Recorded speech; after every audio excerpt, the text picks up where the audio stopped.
then it's on. Tell the demon world, bring it on. And I'll be beating on my chest with the word of Yah like King Kong. And if it's on, then it's on. Tell the demon world, bring it on. And I'll be beating on my chest with the word of Yah like King Kong. See, when it's in you, it ain't on you, then it's set in stone. See, when it's in you, it ain't on you with a quick and bones. I felt the Ruach HaKodesh when I wrote this song. That's how I knew it would engrave. It's set in stone. See, when it's in you, it ain't on you, then it's set in stone. See, when it's in you, it ain't on you with a quick and bones. Shaky Bell taught out me side nah. That's when the Abba Yah wrote his law in stone. I'm highly elevated, melanated. I know they hate it. Cut from a different cloth, the seed of Jacob, not to be forsaken. We're the holy nation. Please awaken. There's no debating that we were taken here on slave ships by the pagans to Babylon, where they babble on about their hatred. Kill us dead and lock us in their cages. Unplugged from the matrix. It's basics, they're racist, and we're in the snake pit. Bahashim Mashiach Yeshua, covered in anti-serpent venom. Praise the Lamb of Yah. Ark of the covenant given to us in Exodus. We become his peculiar treasure through obedience.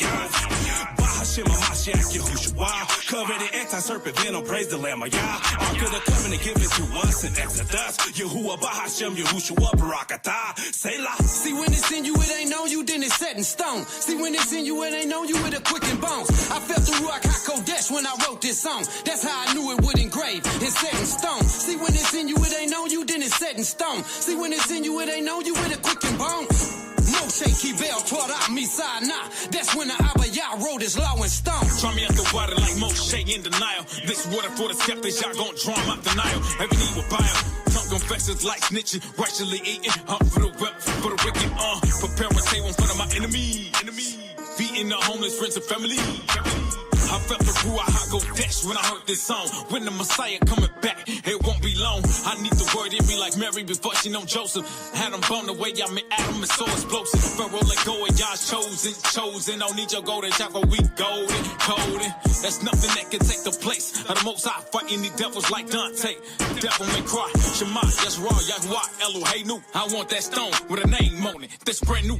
See, when it's in you, it ain't on you, then it's set in stone. See, when it's in you, it ain't on you with a quick and bones. I felt the Ruach HaKodesh when I wrote this song. That's how I knew it would engrave. It's set in stone. See, when it's in you, it ain't on you, then it's set in stone. See, when it's in you, it ain't on you with a quick and bones. Moshe Kibel taught out me side nah. That's when the Abba Yah wrote his law in stone. Look, I'ma run my kingdom marathon until you call me home or thy kingdom come. And the hell with you vagabond. And fire upon Babylon. These curses, they weigh a ton. But still I keep the faith in your holy son. This that music for the valley of the dry bones. This that music that will shake and awaken the bones. When it's in you, it ain't on you, no DNA clone. Rise up, Judah, take your place, reclaiming the throne. Front line against the Decepticons and Megatron. The 144 transform into Metatron. I stay equipped from the hip, quick to pull a script. And my AK-207 keep a full clip. I stay equipped from the hip, quick to pull a script. And my AK-207 keep a full clip. See, when it's in you, it ain't on you, then it's set in stone. See, when it's in you, it ain't on you with a quick and bones. I felt the Ruach HaKodesh when I wrote this song. That's how I knew it would engrave. It's set in stone. See, when it's in you, it ain't on you, then it's set in stone. See, when it's in you, it ain't on you with a quick and bones. Moshe Kibel taught out me side nah. That's when the Abba Yah wrote his law in stone. And if it's on, then it's on. Tell the demon world, bring it on. And I'll be beating on my chest with the word of Yah like King Kong.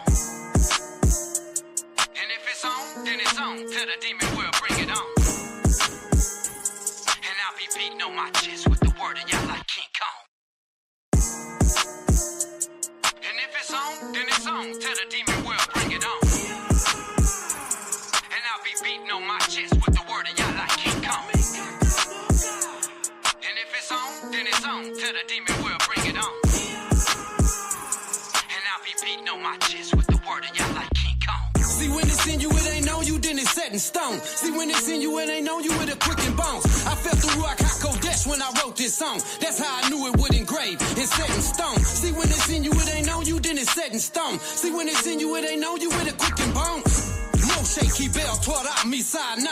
That's when the Abba Yah wrote his law in stone. I'm highly elevated, melanated. I know they hate it. Cut from a different cloth, the seed of Jacob, not to be forsaken. We're the holy nation. Please awaken. There's no debating that we were taken here on slave ships by the pagans to Babylon, where they babble on about their hatred. Kill us dead and lock us in their cages. Unplugged from the matrix. It's basics, the racist, and we're in the snake pit. By Hashem, Mashiach, Yeshua. Covered in anti-serpent venom. Praise the Lamb of Yah. Ark of the covenant given to us in Exodus. We become his peculiar treasure through obedience. By Hashem, Mashiach, Yeshua. Covered in anti-serpent venom. Praise the Lamb of Yah. Ark of the covenant given to us in Exodus. Yahuwah, by Hashem, Yahushua, Barakatah. Selah. See, when it's in you, it ain't on you, then it's set in stone. See, when it's in you, it ain't on you, it a quicken bones. I felt the Ruach HaKodesh when I wrote this song. That's how I knew it would engrave. It's set in stone. See, when it's in you, it ain't on you, then it's set in stone. See, when it's in you, it ain't on you, it a quicken bones. Moshe Kibel taught out me Sinai. That's when the Abba Yah wrote his law in stone. Draw me out the water like Moshe in denial. This water for the skeptics, y'all gon' draw them out the Nile. Every knee will bow. Tongue confesses like snitching, righteously eating. Hunt for the wealth, for the wicked. Prepare a table in front of my enemy. Feeding the homeless, friends and family. I felt the Ruach HaKodesh when I heard this song. When the Messiah coming back, it won't be long. I need the word in me like Mary before she know Joseph. Had him blown away, I met Adam and so explosive. Pharaoh let go and y'all chosen. Don't need your golden shackle, we golden. There's nothing that can take the place of the Most High fighting the devils like Dante. Devil may cry, Shema, that's raw, Yahweh, Elohenu. I want that stone with a name on it. That's brand new. See, when it's in you, it ain't on you, then it's set in stone. See, when it's in you, it ain't on you, it a quicken bones. I felt the Ruach HaKodesh when I wrote this song. That's how I knew it would engrave. It's set in stone. See, when it's in you, it ain't on you, then it's set in stone. See, when it's in you, it ain't on you, it a quicken bones. Moshe Kibel taught out me Sinai. That's when the Abba Yah wrote his law in stone. Look, I'ma run my kingdom marathon until you call me home or thy kingdom come. And the hell with you vagabonds and fire upon Babylon. Yeah, these curses, they weigh a ton, but still I keep the faith in your holy son. This that music for the valley of the dry bones. This that music that will shake and awaken the bones. When it's in you, it ain't on you, no DNA clone. Rise up, Judah, take your place, reclaiming the throne. Front line against Decepticons and Megatron. The 144 transform into Metatron. I stay equipped from the hip, quick to pull a script. And my AK-207 keep a full clip. I stay equipped from the hip, quick to pull a script. And my AK-207 keep a full clip. See, when it's in you, it ain't on you, then it's set in stone. See, when it's in you, it ain't on you, it a quicken bones. I felt the Ruach HaKodesh when I wrote this song. That's how I knew it would engrave. It's set in stone. See, when it's in you, it ain't on you, then it's set in stone. See, when it's in you, it ain't on you, it a quicken bones. Moshe Kibel taught out me Sinai. That's when the Abba Yah wrote his law in stone. And if it's on, then it's on. Tell the demon world, bring it on. And I'll be beating on my chest with the word of Yah like King Kong. And if it's on, then it's on. Tell the demon world, bring it on. And I'll be beating on my chest with the word of Yah like King Kong. And if it's on, then it's on. Tell the demon world, bring it on. Send you the first. Send you the first. We going out. Out. Send you the first. Send you the first. We going out. Out. Preset, if you scared, then go home. And no, we ain't saying it twice. Cause once you get into this war zone, it's either your life or their life. And we ain't about losing before an intrusion. We gotta make sure we right. So we send praise and seek his face. Then we load up at his on site. What you thought it was, it's not. Don't wanna see us on your block. Yelling hallelujah, trying to tell y'all that victory is your shot. We serve Yah's by O, and in this army of hosts, yeah, Yahoo the lead. True indeed, in his name we boast. Don't send you the first. Send you the first. We going out. Out. Send you the first. Send you the first. We going out. Torch fire, flags in the street. Sing louder, kick up the beat. All them enemy feet get delete when we cray in the street. Drew to drop them knee. Who got the praise for days? Who are the what came face? Made full praise, spit prophecy. We be that anointed royalty. I said we came. Hey. The bar Hamayim number 2, that's on replay. Yeah, we gon' bust them walls, mash up and be on our way. Yeah, to the nations we proclaim his Kudash name. Yahuwah, Yahuwah, Yah, Yah. Send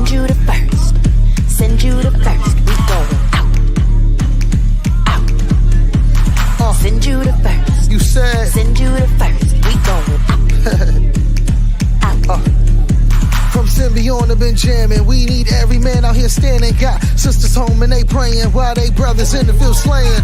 Slaying demons in sorrow. Mashiach, we do follow. Sword the truth, we loud no mute. We lenders out here, we know no borrow.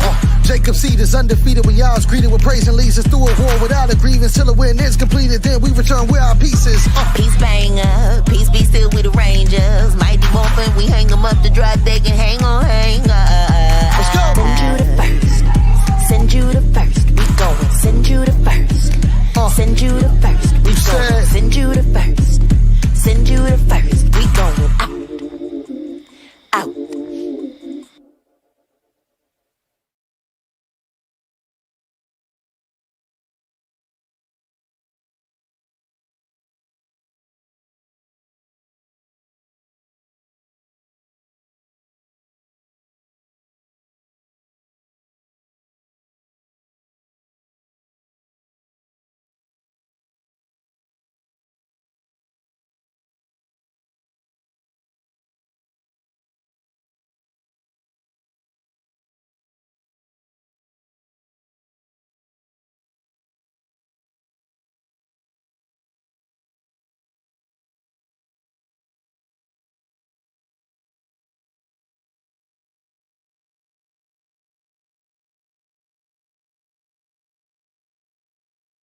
His questions and his assertions as a Christian missionary are going to be really instructive for us, because these are common arguments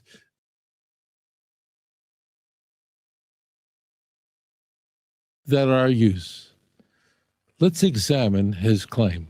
There's a rabbi who has debated some of the best Christian apologists alive. He's super sharp. He's been doing this for 30 plus years. And when it comes to Isaiah 53, he sounds completely convincing until you actually engage the text itself. Today, we're going to do something simple. We're not going to ask whose religion is more right. We're just going to ask whose reading makes more sense. And I think by the end of this, you're going to see that the answer is pretty clear. Here's what we're going to cover today. First, we're going to look at who the servant is in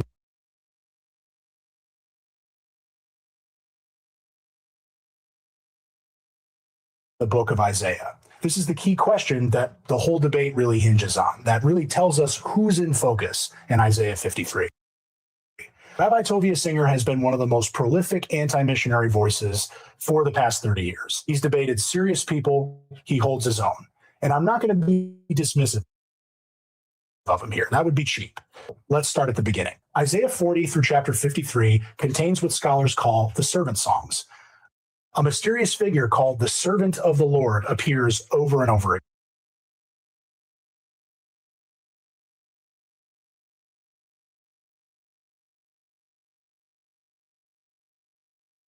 All right. Shalom, everyone. Shalom. Like, share, subscribe. Like, share, and subscribe. Once again, we are back. It's Zion Lexx TV Podcast. Been away for some time, but we got time today. We got a powerful topic at hand. I would definitely appreciate it if everyone takes the link to this live stream and, plaster it all over your social media. Put it on your Instagram, put it on your Facebook, put it on your TikTok, whatever have you. Let everybody know that we are live. I got a goodie today for you. We're looking at Rabbi Tovia Singer and his unique views on the Isaiah 53 contention. We're going to take a look at his argumentation. And then, I got a presentation to unwrap some of what he says.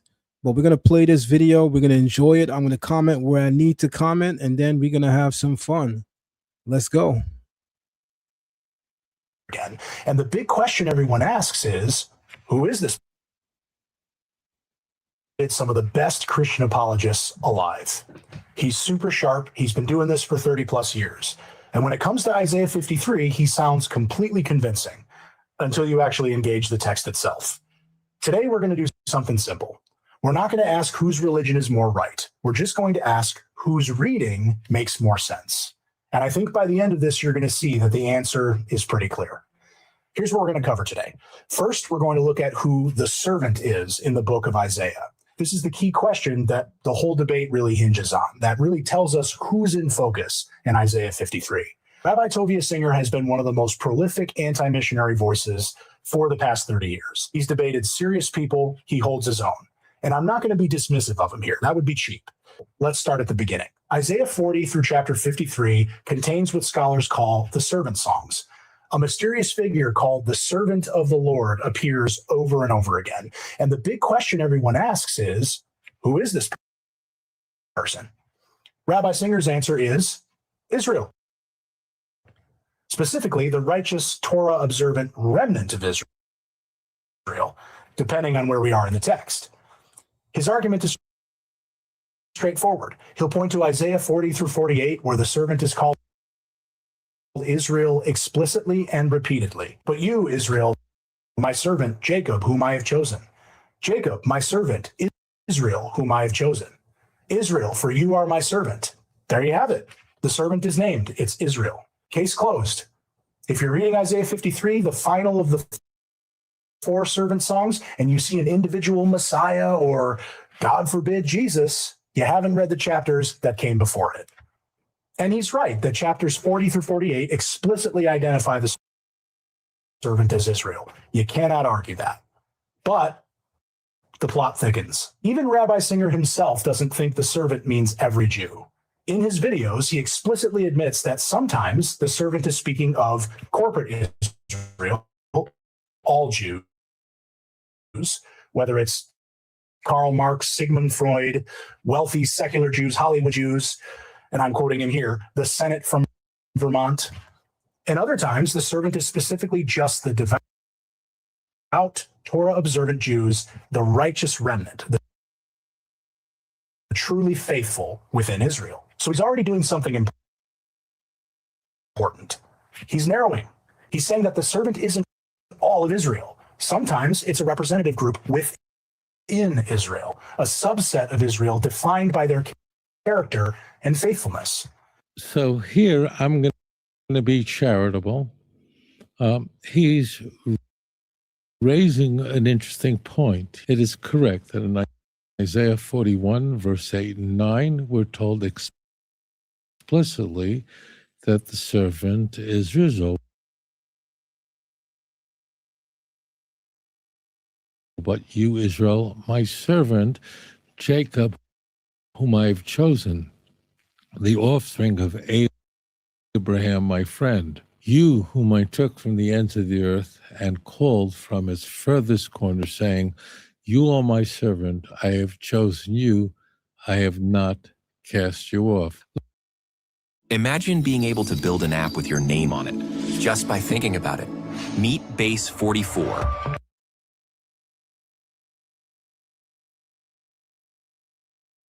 Look at Isaiah 43, verse 10. This is really important because here you see the singular and the plural are interchanged. Atem edai nom Hashem avdi asher bacharti. You are my witnesses, declares the Lord, my servant whom I have chosen. Just so you understand his mistake, so that you may know and believe me, and understand that I am he. Before me no God was formed, neither shall there be one after me. The same thing goes on for 44 verse 1, 44 verse 21, 48 verse 20, 45 verse 4. For the sake of my servant Jacob, Israel, my chosen. 49 verse 3. And he said to me, you are my servant Israel, in whom I will be glorified. Now, I'm going to be charitable here because this missionary said that I have said this is referring to all corporate Israel, meaning including the center of Vermont. I never said that. That doesn't come up anywhere. Think about this for a moment. The term Avdi, my servant, comes up in 53. And remember what we talked about 53? That 53 really includes 52, verse 13, all the way through 53, verse 12. So it actually will come up a couple of times. So we don't know who the servant is if you've never read any of the chapters that introduce Isaiah 53. We can presuppose with confidence that Isaiah, when he wrote the 53rd chapter, assumed that you've already read the chapters that introduce it. That's transparent. So what's very important here to grasp is my servant is not like just some name that has nothing to do with what it is. It means not corporate Israel, as he said. Even Rabbi Singer himself doesn't think the servant means every Jew. In his videos, he explicitly admits that sometimes the servant is speaking of corporate Israel, all Jews, whether it's Karl Marx, Sigmund Freud, wealthy secular Jews, Hollywood Jews, and I'm quoting him here, the Senate from Vermont. And other times, the servant is specifically just the devout, Torah-observant Jews, the righteous remnant, the truly faithful within Israel. So this is his critical blunder here. And in fact, this critical error impedes his ability to understand anything that I've said, and is in a sense the kind of original sin, no pun intended, that gets in his way of understanding Isaiah 53, because it is precisely the opposite. And in fact, his colossal mistake is that he thinks that the servant of God, Israel, is corporate Israel. It's not corporate Israel, but rather speaking about those who are the righteous remnant of Israel. It's not Karl Marx. It's not Bernie Sanders. It's not Norman Finkelstein. It's not George Soros. It's specifically those who are faithful, or those who are God's servant. His failure to grasp this, or maybe he just got flustered when recording it, I'm not sure, but his failure to wrap his head around this has led to a completely failed miscalculation, a complete false step in his assessing this chapter, and this, in fact, is his strategic error. The servant that is in view in these servant songs, not the word servant in other places in Tanakh, but here, is referring specifically to my servant, meaning those Jews who are not God's servant, meaning they don't serve God, are not God's servant. So it's not all of corporate Israel, but it's only the righteous remnant of the Jewish people. So this is a massive error he makes, and he's going to marshal what is I don't want to call it a blunder, because I don't want to cast aspersions on him. I think he misunderstood this, but because he misunderstood this, it would lead to a whole series of mistakes in understanding what not just Isaiah 53 is speaking about, but what Isaiah 41 through 53 is speaking about. The fact that these are four servant songs is very well known in biblical scholarship, both Jewish and non-Jewish scholarship. This is extremely important. In chapters 40 through 48, corporate Israel is continually in focus, the nation of Israel as a whole. But in Isaiah 49, something happens. We've still got the servant in focus. Verse 3, you are my servant, O Israel, in whom I will be glorified. Okay, so the servant is still Israel. Singer is happy.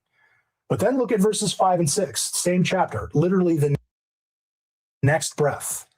And now the Lord says, he who formed me from the womb to be his servant and to bring Jacob back to him, and that Israel might be gathered to him. What was that? The servant's mission. What God is sending him to do is to restore Israel, to bring Jacob back, to gather the preserved of Israel. But if the servant is himself Israel, who is restoring whom? You cannot be the one who's sent to bring back Israel to God and also be the Israel being brought back. That's logically impossible. You cannot simultaneously be the agent of your own restoration and the object of it. you see here the mistake he's made, and that is So no, Rabbi Tovia Singer, he's not making a mistake. He's pointing out a critical error on your part. Shalom, everyone. I'm going to begin my commentary right here. Rabbi Singer has a passive aggressive personality where he speaks gentle but disrespectful at the same time. You gotta really listen to catch it. But I'm gonna meet him where he's at. I'm gonna keep it mild and gentle myself, and I'm gonna simply say that this narrator or commentator, as it were, he's not in error. He's pointing out what the text is obviously saying. Israel cannot be the object, right, of or the recipient of salvation here, as well as the agent of it as well, right? They're not both the agent and the recipient. So this is the critical error that Tovia Singer makes, right? I want to first point that out here. I have a well advanced critique that I'm going to get into in a couple of moments in the form of a PowerPoint presentation. But I first want you guys to listen to his logic. We're going to listen to the commentator. I'm going to add some comments here and there, and then I'm going to go straight forward into my actual presentation.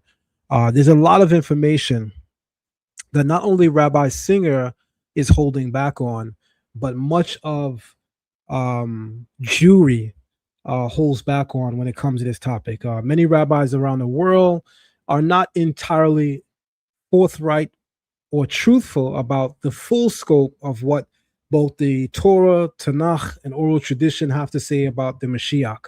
They purposely hold things back, knowing that to let certain things go would arm or enhance the Messianic view. So they'll hold things back.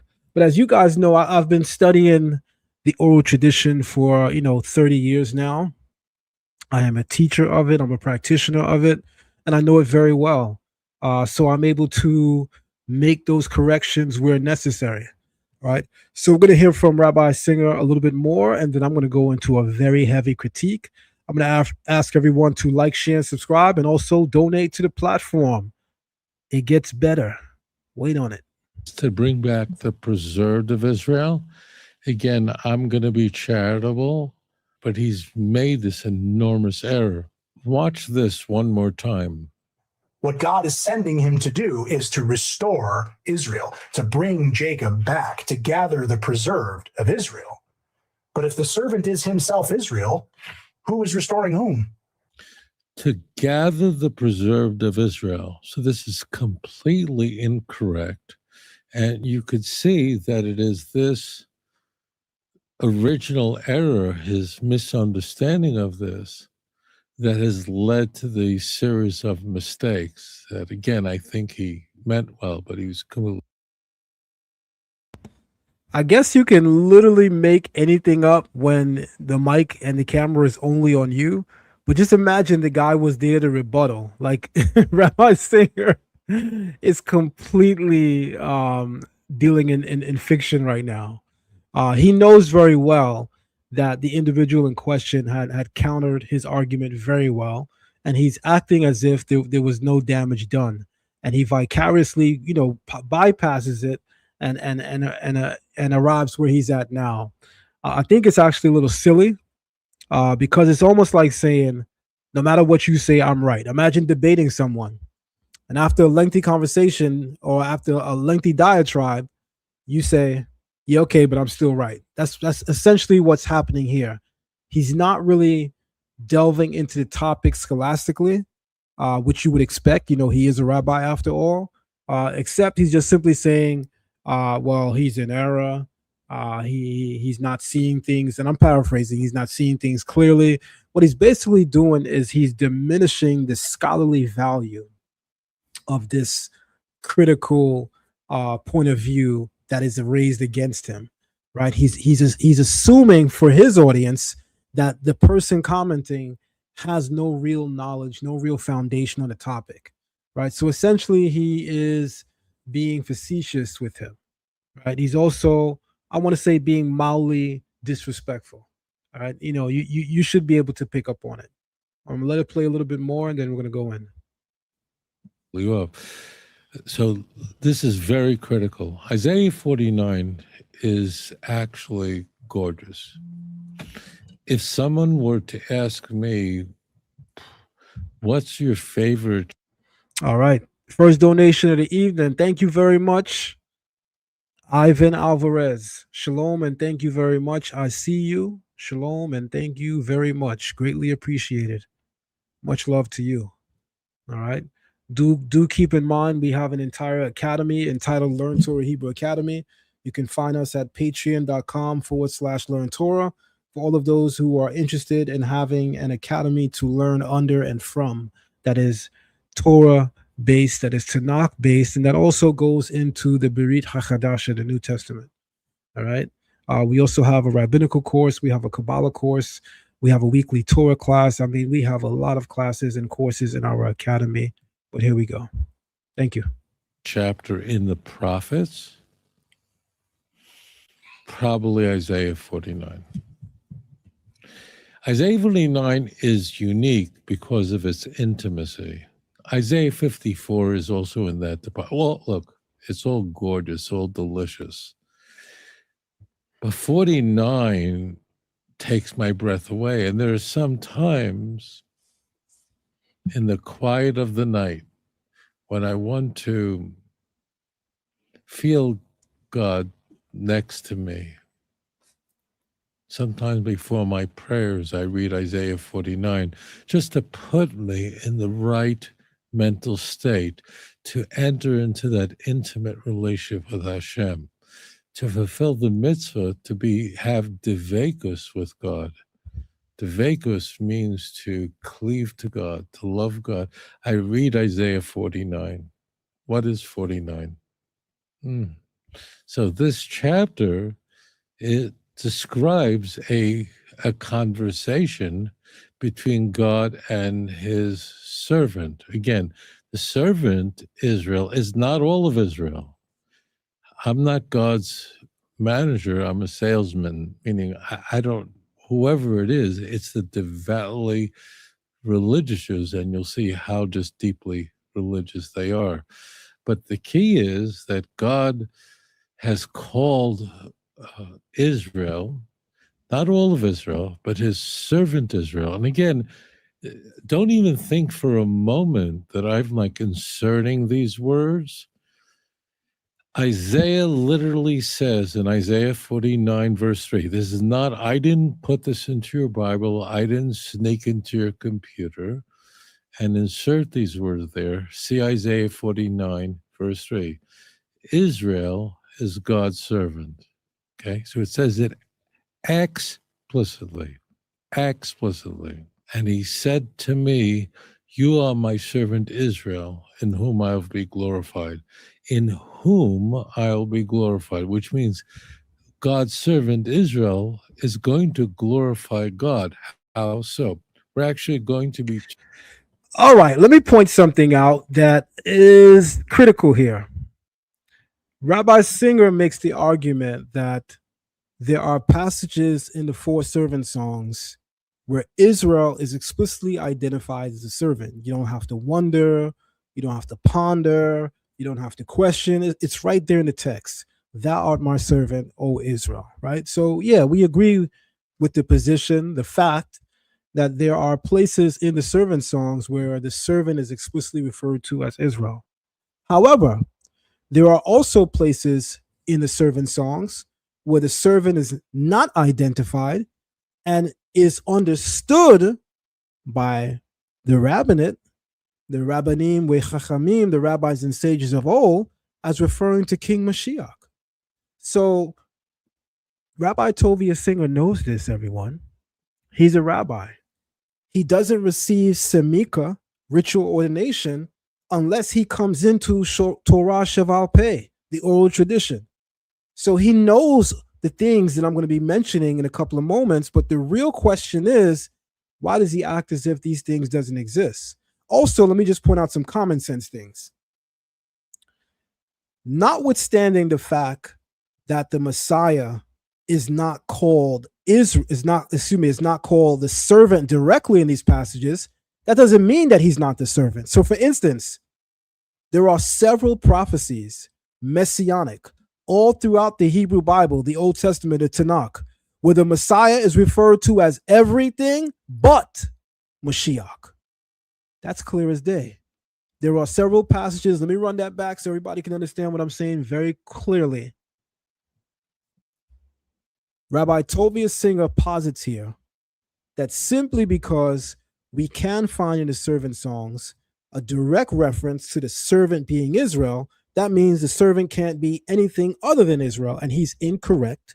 I point out that he's incorrect because the rabbis and sages of old are saying in a number of places in the servant songs, they're identifying this as King Mashiach. For instance, in Targum Yohanatan to Isaiah chapter 52, where it says, behold, my servant, he shall succeed. Targum Yohanatan says this is a reference to King Mashiach. And Rabbi Tovia Singer knows this. He knows this very well. He wouldn't receive Samika. He wouldn't even be a meritable or credible rabbi unless he knows these things, right? And if we're going to say, if he's going to make the argument that the Messiah has to be called servant in the passage or else he's not the servant, well, then watch this. What about all of the other places all throughout the Hebrew Bible where the prophecies are speaking of the Messiah, yet they never refer to him as Messiah? The Messiah is called the Redeemer. He's called the son of Jesse. He's called the son of David. He's called the Prince. He's called many things. He's very seldomly ever referred to as Mashiach. Yet we know he is. So, I mean, you really got to make it make sense. The first messianic figure that Jews, Israelites, had ever known is Moshe Rabbeinu, Moses, our teacher. And you know what God says of Moses? He calls him his servant. In the book of Malachi, it says, Zakor et Torat Moshe Avdi. I'll say it again. In the book of Malachi, chapter 2 in the Hebrew Bible and chapter 3 in the Hebrew Bible and chapter 4 in the King James Bible, it says, Zakor et Torat Moshe Avdi. Remember the laws of Moses, my servant. The first messianic figure we ever know in history, of which the rabbinic consensus is that the Mashiach is an heir to Moshe's messianic office. The first messianic redeemer, the first messianic person we ever are introduced to is Moses. And he himself is also called servant. So looking for a direct reference in the servant songs of Isaiah, where he's called Messiah and servant simultaneously, if that doesn't happen, that cancels out him being the suffering servant. That's nonsensical. And the rabbi knows this. But again, the greater question to ask is, what is his motive here? What is his modus operandi here? It makes no sense. He's far too learned.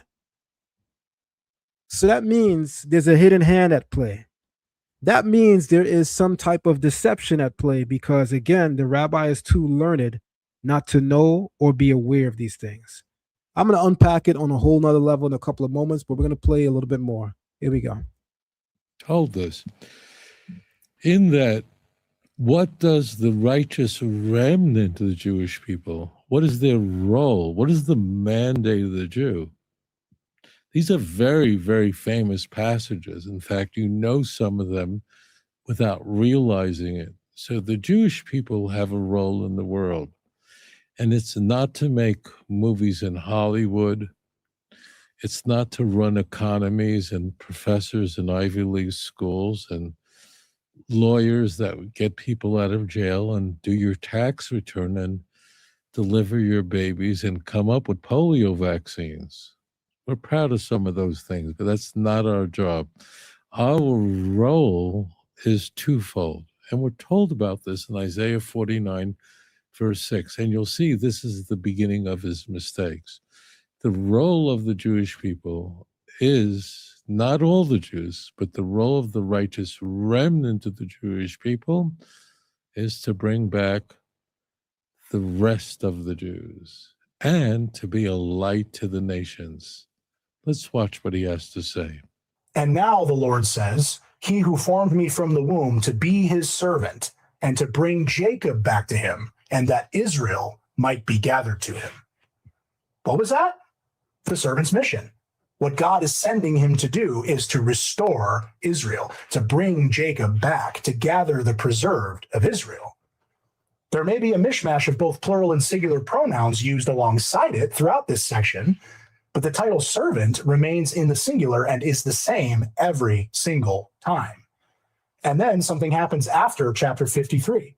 Chapter 54, verse 17 says, "This is the heritage of the servants of the Lord, and their righteousness is from me, saith the Lord." Plural, not eved, avadim. Hey, have you been researching dental implants? Did you know you can now get permanent teeth in just 24 hours? Well, he's got that wrong, actually. But again, I'm going to be charitable here. It's avde, which means servants. It doesn't matter. It's not important that he didn't get the Hebrew right. Christians frequently don't get the Hebrew right, but that's... Yeah, this is another silly argument that many rabbis make. Christians frequently don't get the Hebrew right. In other words, the reason why Christians are having a problem understanding the biblical text of the Hebrew Bible is because they don't know Hebrew. And, after all, that's why they're Christians. And that couldn't be further away from the truth than remotely possible, because Rabbi Tovia Singer knows very well that the very first Christians were Jews, and they knew Hebrew and Aramaic far better than most rabbis today. So, coming up in an Orthodox environment myself, I remember what it was like to spew these types of arguments that Christians don't know Hebrew and that's why they're making these errors, until I began to take myself out of my bias for a moment and just be able to see with a clear lens, and then be able to realize that, wait, the first Christians were Jews. And many of them knew Hebrew and Aramaic on a level that some of the greatest rabbis today don't even know. Yet they still accepted the idea of Yeshua as HaMashiach. So I don't think that a person not knowing Hebrew was a factor, because first and foremost, the first Christians were Jews, and they were experts in Hebrew and Aramaic. But it's the silly argument that many rabbis today carry. And unless you're really familiar with the history of the first century Common Era, you may not be aware on how to rebut these types of people. But I'm going to help you out this evening. Here we go. Not germane to this here. I think he's really trying hard.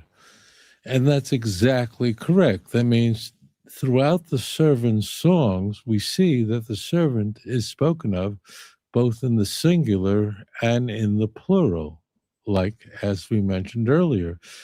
Isaiah 43, verse 10, "You are my witnesses, declares the Lord, and my servant whom I have chosen, so that you know, believe, and understand that I am God. Before me no God was formed, neither will be the one after me."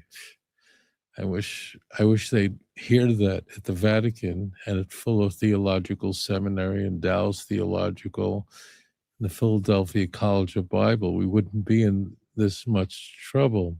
So he's absolutely right in the sense that this is poetry. Now, why would God speak of his servant or the nation of Israel in the singular and in the plural? This is not unique to Isaiah. The 10 Commandments, if you're familiar with Hebrew grammar, God addresses the children of Israel as though speaking to one person.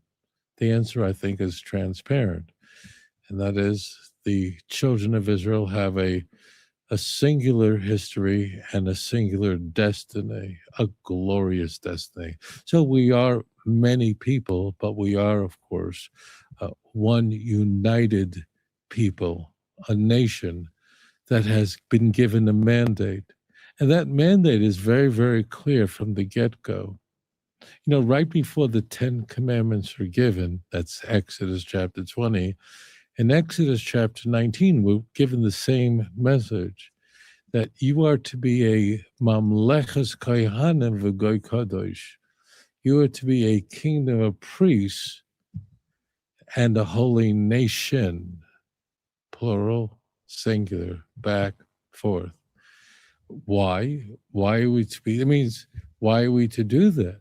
Well, God tells us, because the whole world belongs to me, which then explains to us, what does that mean? We're supposed to be a kingdom of priests and a holy nation. That means if we are the priests of the world, in a sense, it's conveying, if we're chosen for the purpose of being the rabbis of the world, and who are our congregants, who are our parishioners, the nations of the world. And that comes into view right there. God says, because the whole world belongs to me, and I've chosen you not to win lotteries and not to be rich and not to have mansions in Beverly Hills. No, that's not what you're here for.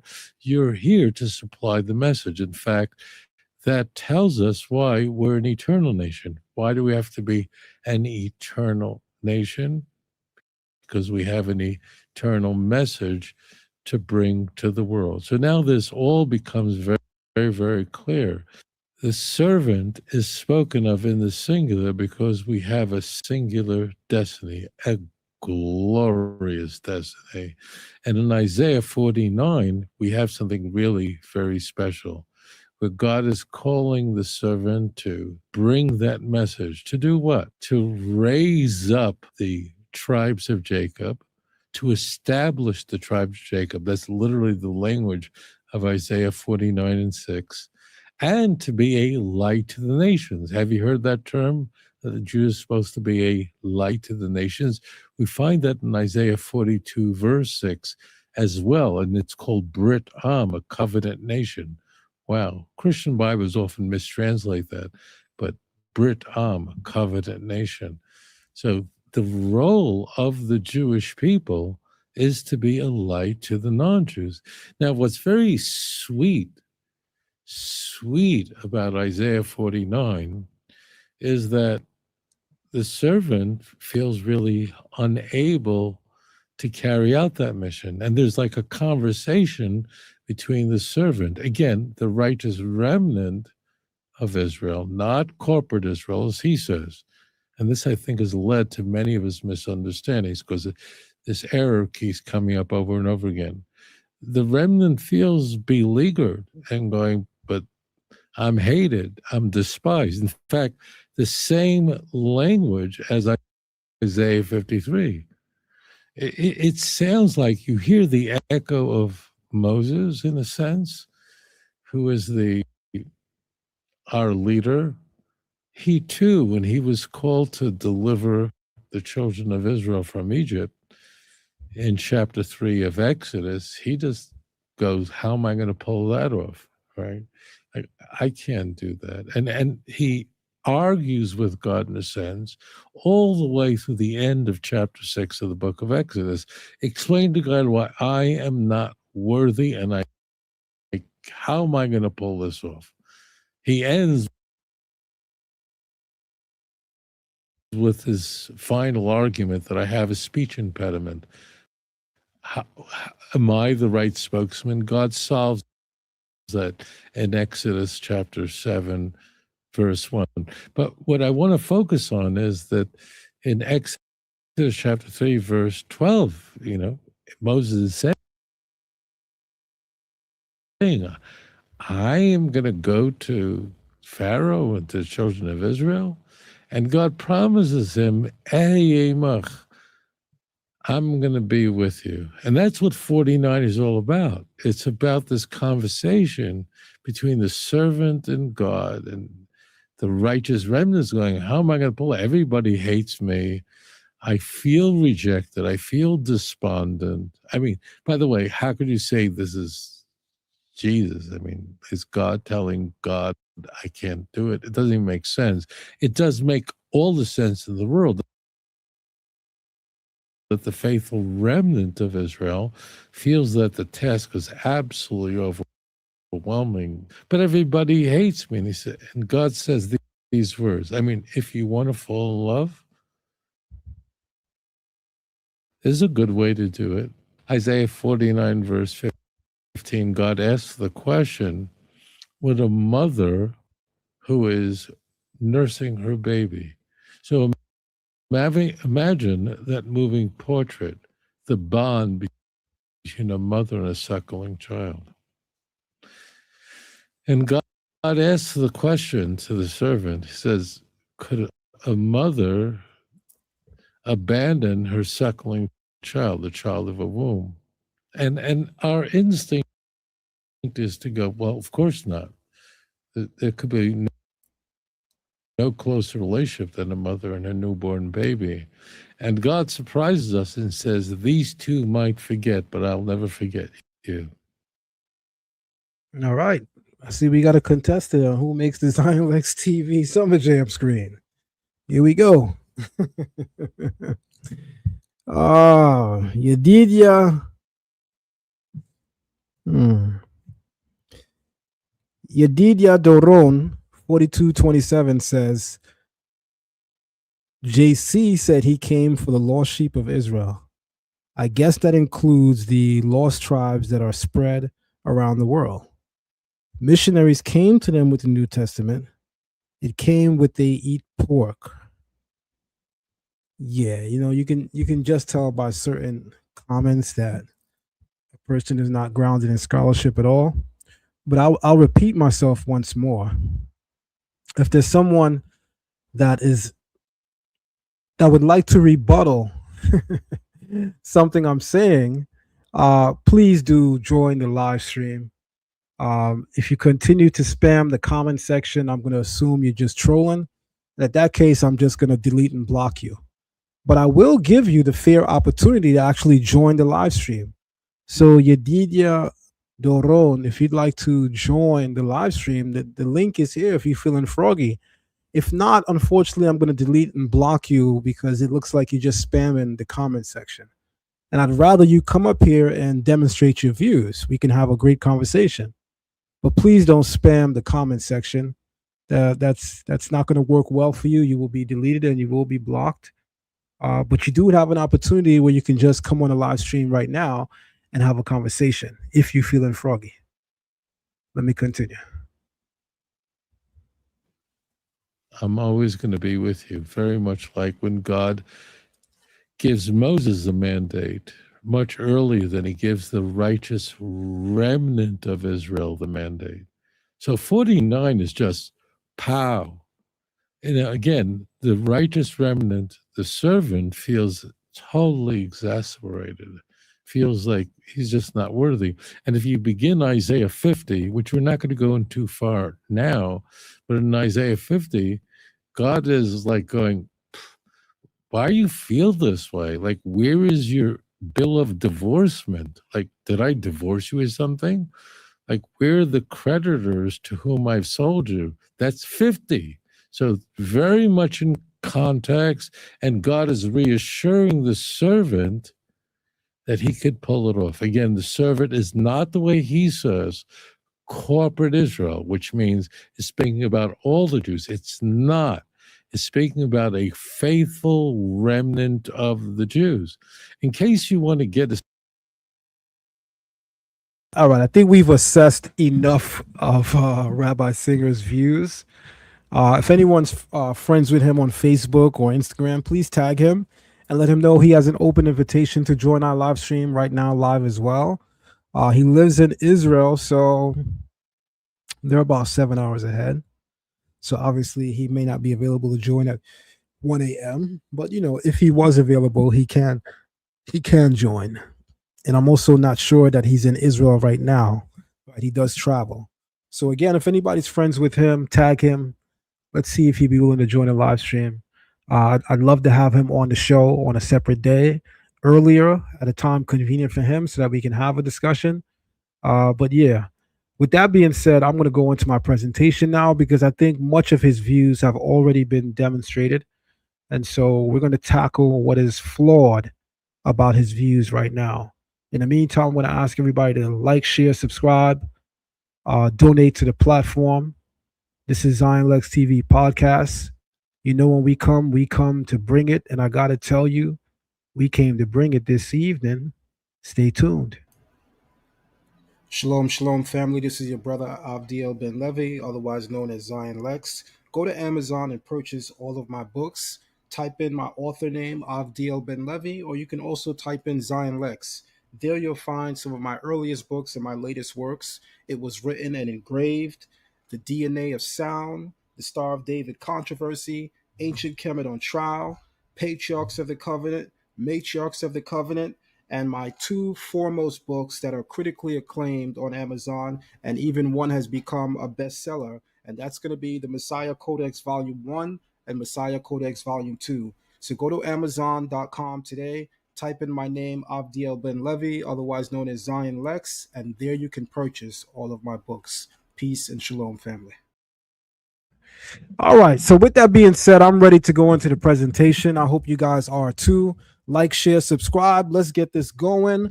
Do not forget to donate and support the platform, Zion Lexx TV Podcast. You can donate via Cash App at Learn Torah. You can donate via Venmo at venmo.com/Nasi Avdiel. That's NASIAVDIEL. That's NASIAVDIEL.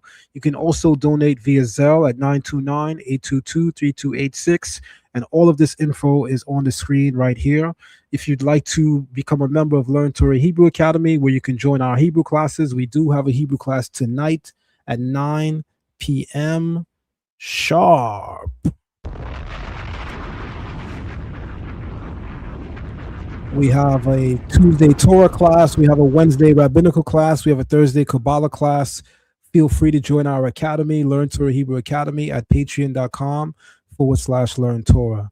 With that being said, I would like to delve heavily into the views of Rabbi Tovia Singer and Isaiah 53. And if you guys know, when I do a presentation, you know I like to take my time. Here we go.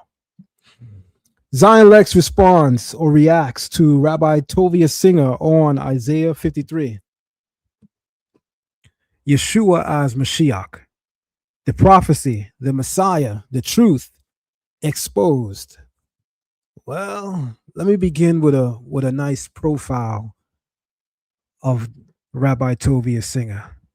And let me also begin with these words. Class is now in session. Rabbi Tovia Singer is one of the best-known Jewish counter-missionary voices on Isaiah 53. His arguments are generally rooted in modern Jewish interpretation that the servant is corporate Israel, that's a reference to the collective body of Israel, rather than individual Messiah. While many of his observations deserve careful consideration, several of his conclusions are debated, not only by Christian interpreters, but also by numerous streams within ancient Jewish literature itself.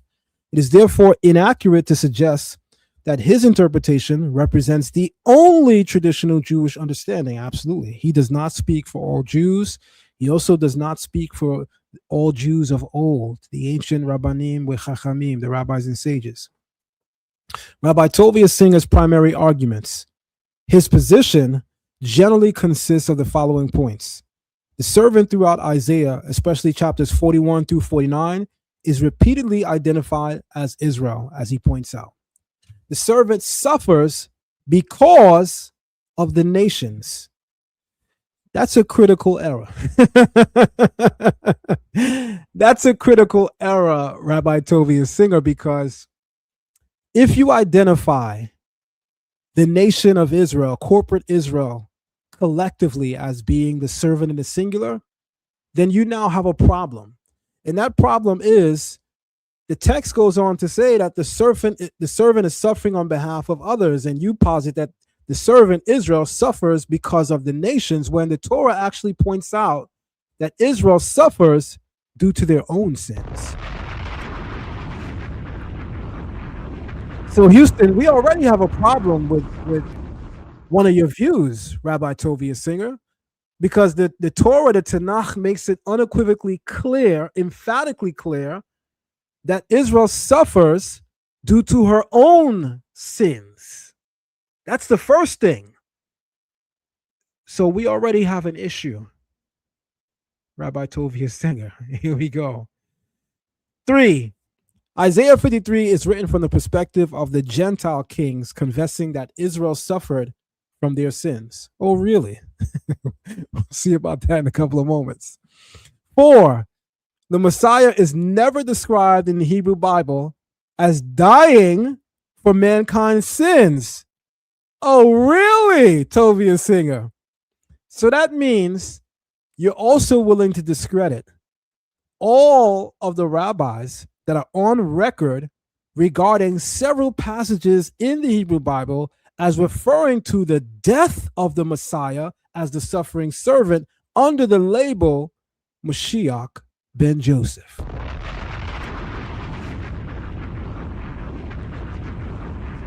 You see, within the ancient framework of biblical and Torah exegesis, as played out by the ancient rabbis and sages, they understand 2 aspects of the Messianic office. One referred to as Mashiach ben Joseph, who's actually supposed to come first, and subsequently to be followed by Mashiach ben David. They have 2 very different offices.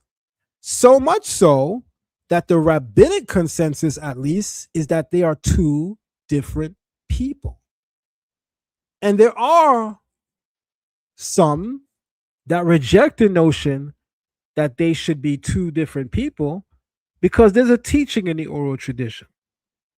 It comes from the Midrash.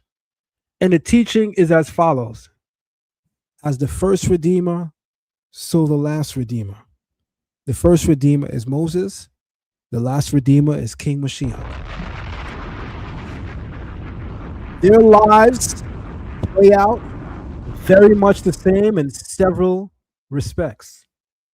Just as Moses appeared to the people, disappeared, and reappeared among them, so it is, Chazal, the sages of the oral tradition, teach that the final Redeemer will reveal himself to the people, disappear, and reappear again. If you're counting, that's 2 comings.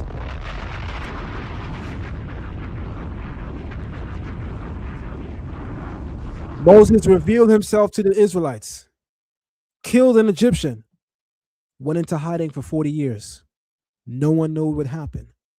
You could imagine the assumption of many is Moses died. By the way, let me tell you a fact in the ancient world. We're talking about the era of Moshe, 15th century or 14th century BCE. A person went on a journey longer than 6 months without ever returning, without nothing, no letters, no correspondence. You know what the assumption is? You dead. In the ancient world, unless a person's journey was understood to be much longer than 6 months, if a person didn't hear from you, if people didn't hear from you for at least 6 months consecutively straight, the assumption was you dead. Moses was gone 40 years. The people's assumption, rightly so, was that Moses died. But then Moses comes back. In the eyes of the people, Moses came, appeared, left, and came back. If you check in the record, that's 2 comings. So in Midrash Rabbah, Chazal, the sages of the oral tradition, teach as the first Redeemer, so the last Redeemer, just as Moses revealed himself to the people at 2 different junctions in time, so will the final Redeemer reveal himself to the people at 2 different junctions in time. But I mean, Rabbi Tovia Singer knows this, guys. So it begs the question, what are you hiding?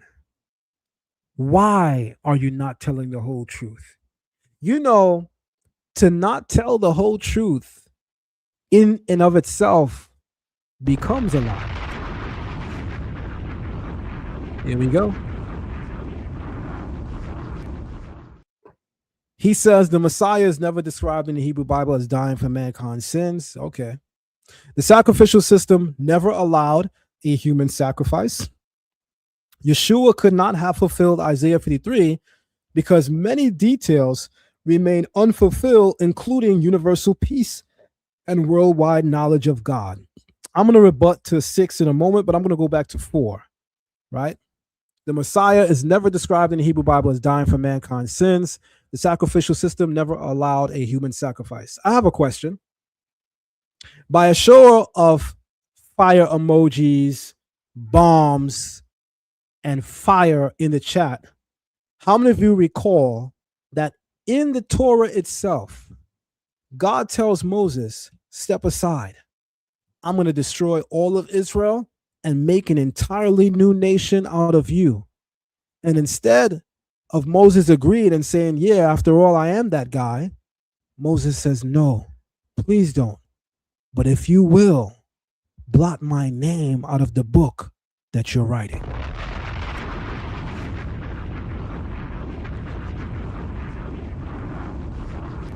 If you recall reading that in the Torah, I want to see some bombs in the chat.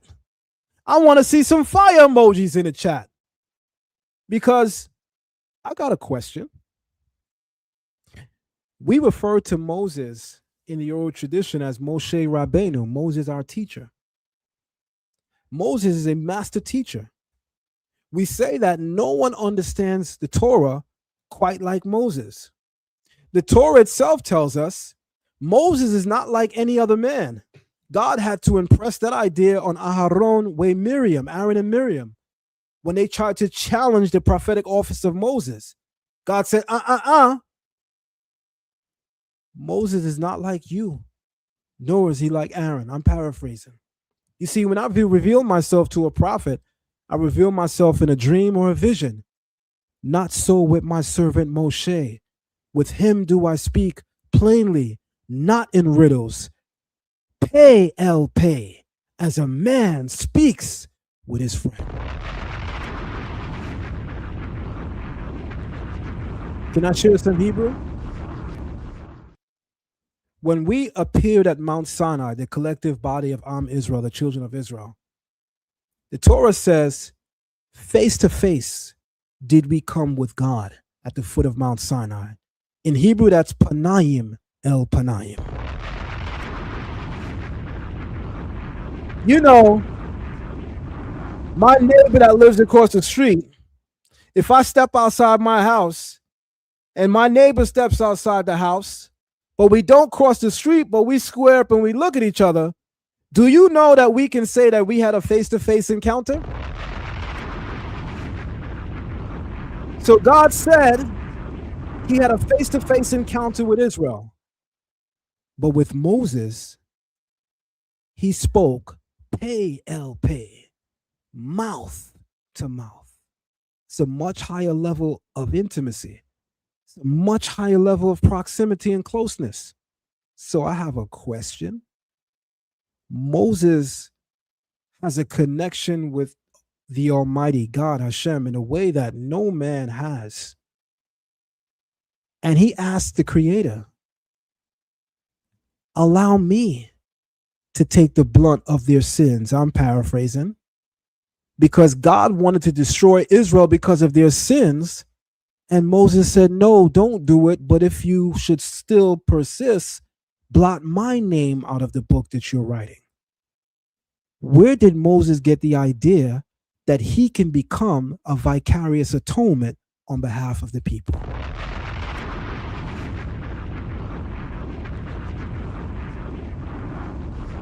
Huh? Because we be reading, but we don't be reading. Where does Moses get the idea? You see, everybody focuses on God's answer. No, the person that sins, I will blot his name out. Well, Toda Yah, Baruch Hashem, we are thankful.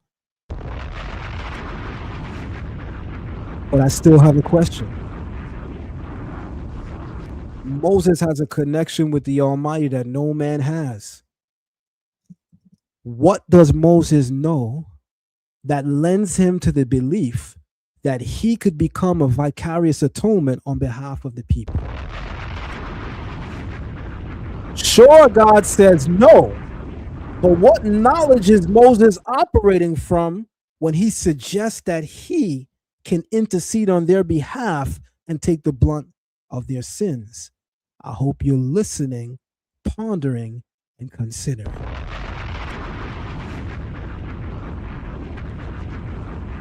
Can I also learn you something? The priests that convened in the temple, when the people's sin offerings were brought before them, the people would consume, the priests would consume the sin offerings of the people, and as the Torah says, they would be atoning for the sins of the people and through the consumption of the people's sin offerings. That's a very powerful point. The Torah says, and I'm going to say this once more, right after the event with Nadab and Abihu, for those of you who recall, Nadab and Abihu, right after that event, Moses says to the remaining sons of Aaron, Eleazar and Ithamar, what is this that you have done with the sin offering? Why have you not eaten it in the holy place? And what does the Creator go on to retort? What do we learn there? When the priests partake of the sin offerings of the people, through the consumption of their sin offerings, the priests provide atonement on behalf of the people. But I have a question.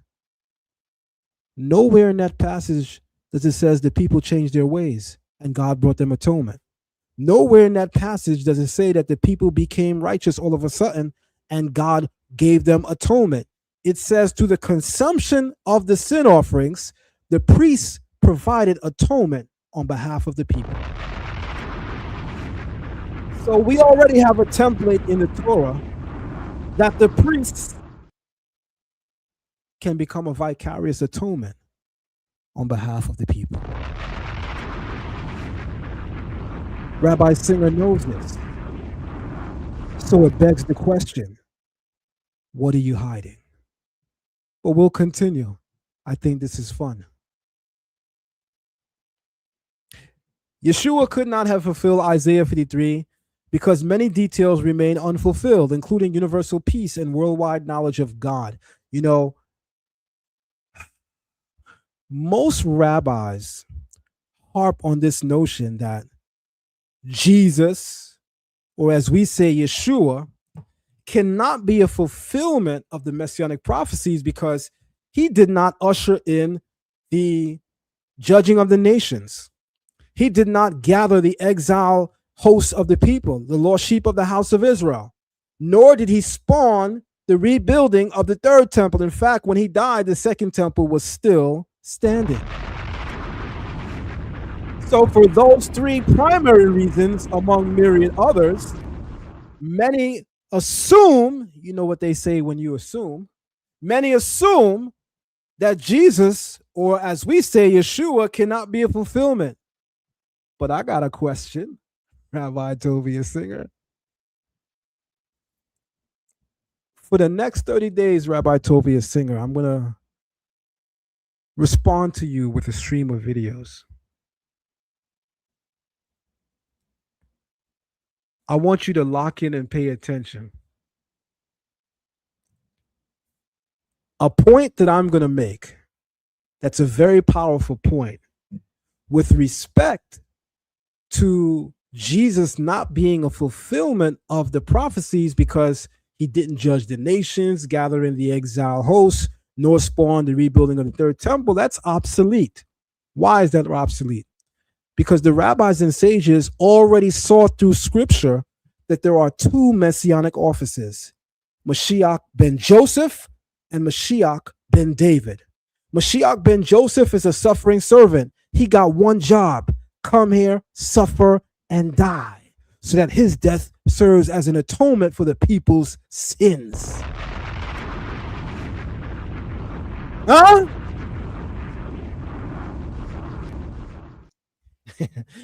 Should we open up Sukkah 52a in the Gemara?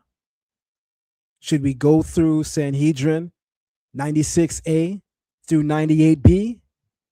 Should we go through the full corpus of the oral Torah and the oral tradition to bring these things out? And we will?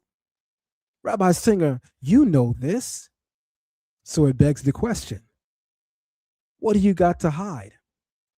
The oral tradition, the rabbis and sages already taught, already understood that Mashiach ben Joseph does not judge the nations, does not gather in the exiles, nor does he spawn the rebuilding of the third temple. He got one job: to suffer and die on behalf of the people's sins. And when he does that, he fulfilled his job.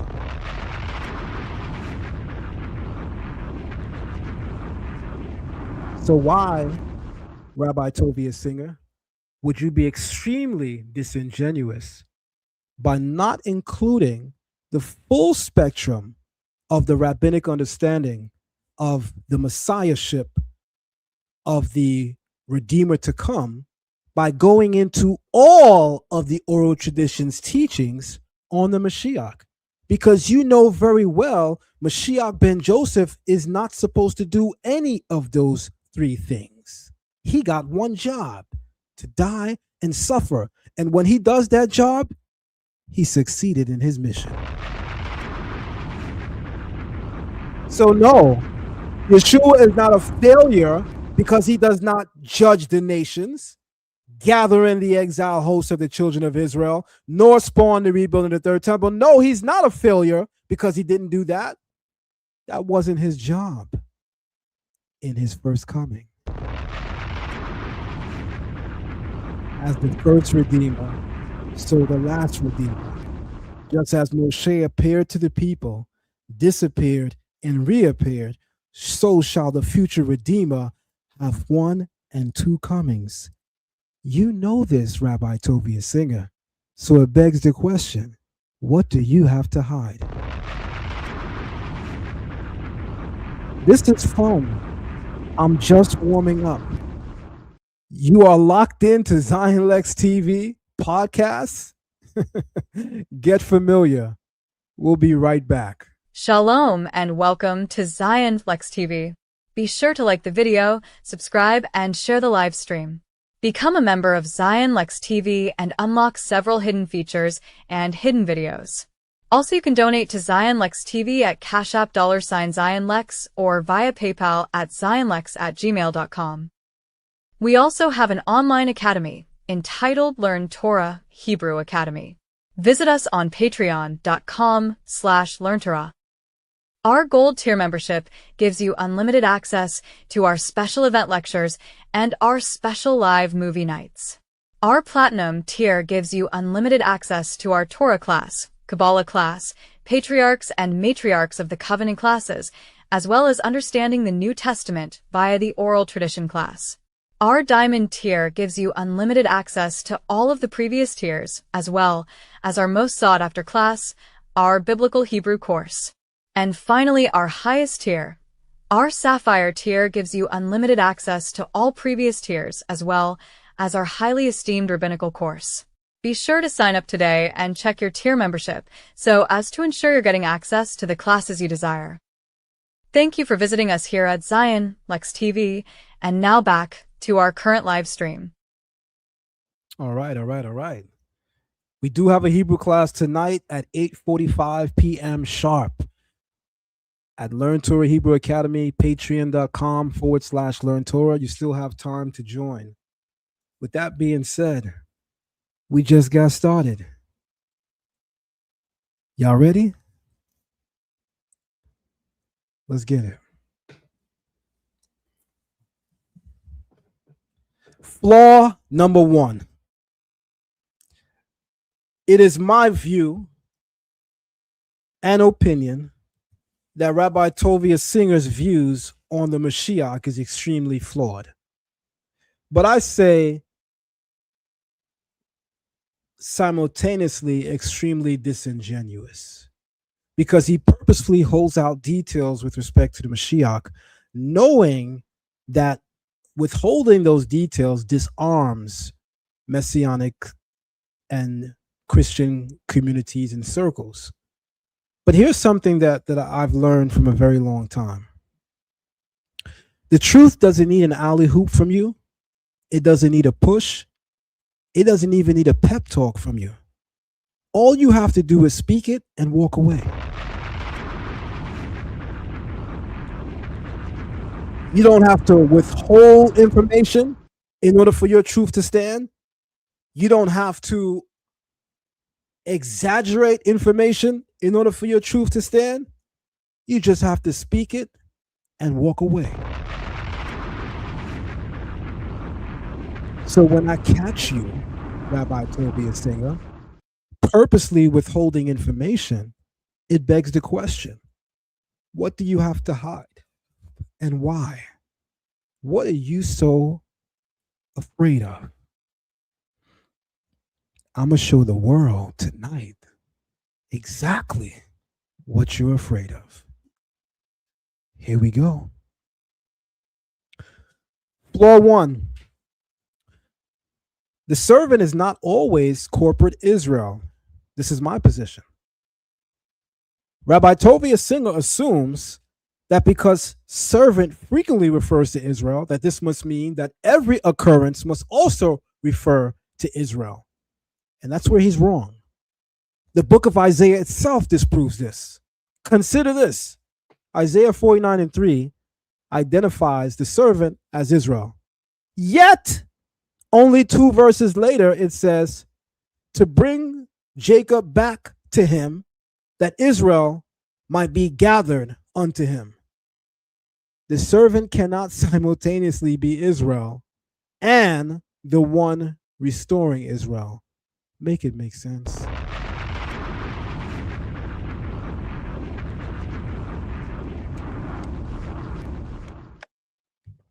There we go. Ancient Jewish commentators wrestle with this tension long before Christianity. You know, I'm going to really enjoy the next 30 days of responding to various rabbis on their view of Jesus, the New Testament, and various Messianic prophecies. I'm thoroughly going to enjoy reacting and responding to them, because I'm here to essentially let the cat out the hat and expose it all. Here we go. Many therefore understood Isaiah 49 to move between corporate Israel, the ideal Israel, the righteous remnant, and an individual representative. This representative principle appears throughout Tanakh. Examples include Moses representing Israel, David representing the kingdom, the high priest representing the nation on Yom Kippur. The people weren't representing themselves. The people themselves weren't ruling the kingdom. And the people themselves didn't redeem themselves from Egypt. Moses did. An individual representing Israel is therefore entirely consistent with biblical theology. And by the way, Rabbi Tovia Singer knows this. Let me just thank really quick some of our donors and supporters. Let me just scroll back up. Thank you, Risen Truth Seeker. I see you. Shalom Aki. I see you. Thank you very much for your donation and your support. Greatly appreciated. Did I miss anyone? I think there was one more. Yashar Yahoo, Shalom Aki. I was worried about you. Happy you are back and all is well. No, don't be worried about me. Don't be worried about me. God got me. I'm fine. But thank you very much for your concern. I always tell people, when you don't see me on YouTube, just know that we having fun at Learn Torah Hebrew Academy. When you don't see me on YouTube, just know that we having fun at Learn Torah Hebrew Academy.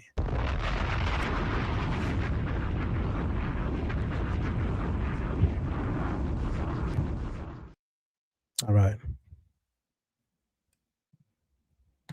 Here we go. Therefore, an individual representing Israel is therefore entirely consistent with biblical theology. Of course it is. And Rabbi Tovia Singer, you know this. Flaw number 2. The oral tradition recognizes a suffering Messiah. This is my position. Rabbi Singer, you know this. One of Singer's strongest objections is that Judaism does not teach a suffering Messiah. Oh, really? The oral tradition is considerably more nuanced. Mashiach, son of Joseph, Mashiach ben Yosef, the Talmud repeatedly speaks of, in the Babylonian Talmud, Mashiach ben Yosef dies before the final redemption. I'll read that again. In the Babylonian Talmud, Mashiach ben Yosef dies before the final redemption. What do you mean Judaism does not teach a suffering Messiah? But Rabbi Singer, I mean, you call yourself rabbi. You received semicha. It's impossible, astronomically impossible, that someone gave you semicha without instructing you in Mishnah, Gemara, Talmud, Midrash. It's impossible. So I know you know these things, but you know, it begs the question, what are you hiding?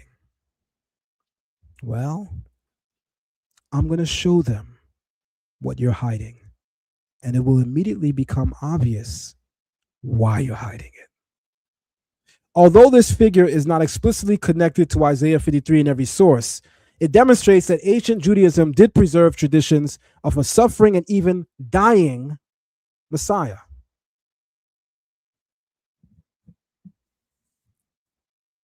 In Midrash Rabbah, Ruth Rabbah, and later Midrashim portray the Messiah as enduring suffering on behalf of Israel. Perhaps the strongest evidence comes from Pesikta Rabbatai. There, the Mashiach willingly accepts afflictions before God for Israel.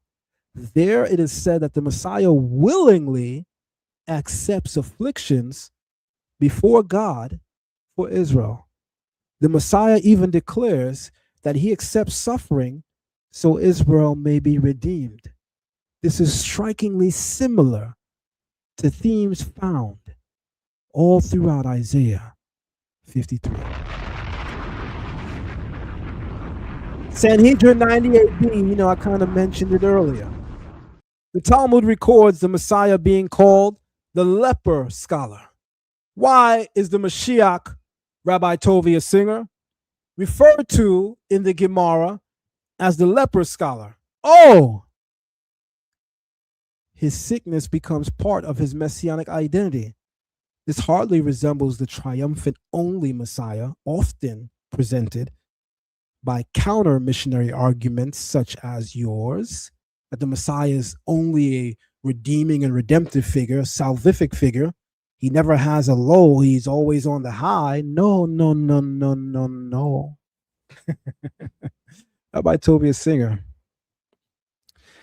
Zechariah chapter 9, verse 9 presents an issue that the rabbis of old felt compelled in their need to reconcile. In one passage in the prophecy, Zechariah chapter 9, the Messiah is said to come riding a donkey's foal, lowly, meek, and humble.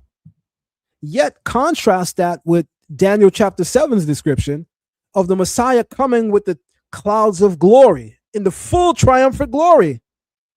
What did the rabbis understand this to mean? Rabbi Tovia Singer, you know what they understood that to mean. Can I go on to share that with everyone now? The rabbis regarded that the idea that the Messiah would come lowly on a donkey versus coming with the clouds of glory meant one of two things. If Israel does not merit salvation, then the Mashiach will first appear lowly, riding on a donkey, coming to suffer and die on behalf of the people's sins. And Daniel chapter 7's description of the Messiah coming with the clouds of glory in full triumphant glory, that's no contradiction to Zechariah 9, because when Israel merits it, the final redemption, the Mashiach will be revealed in full glory. The rabbis understood this to mean two things. Mashiach ben Joseph, the dying, suffering, atoning servant, comes first, riding a donkey, only to be followed subsequently by Mashiach ben David, who will come in the full glory and who will do all of the things we understand the Messiah to do entirely: judge the nations, gather in the exiles, spawn the rebuilding of the third temple. But Rabbi Tovia Singer, you already know this. You know, the rabbis divide this into two offices. Mashiach ben David, his job is separate from Mashiach ben Joseph. Mashiach ben Joseph has one job: to suffer and die. And when he did that, when he does that, he fulfilled his job. He didn't fail. You know that. This is too easy, and I'm having fun. Let's go. The Mashiach is referred to in Sanhedrin 98b as the leper scholar. Why? Because Isaiah 53's description of the Mashiach, verses 4 through 6, he's being described stricken as with a plague, nogah. That term is used in the book of Vayikra, the book of Leviticus, to refer to someone that has the plague of Zara'at, biblical leprosy. The description of the Mashiach being smitten and plagued is the same description of the leper. And in the same passage of Isaiah 53, it says by verse 10, by his knowledge, my righteous servant shall justify many by his knowledge. So he's a scholar and he's a leper. So the sages of the oral tradition have coined the phrase in referring to Mashiach as the leper scholar. And you know this, Rabbi Singer. So what do you have to hide? Floor 3. Isaiah 53 describes an innocent servant. Isaiah repeatedly says he had done no violence. Isaiah 53 describes an innocent servant. Rabbi Singer says the suffering servant is Israel. How? He says it's the righteous among them. How? The Torah describes Israel as losing their way entirely, all of the people. Don't take my word for it. Go to Isaiah 59. God himself says, I looked and I saw that there would be no man, no one to stand in the breach, no intercessor. Therefore, my own arm brought salvation.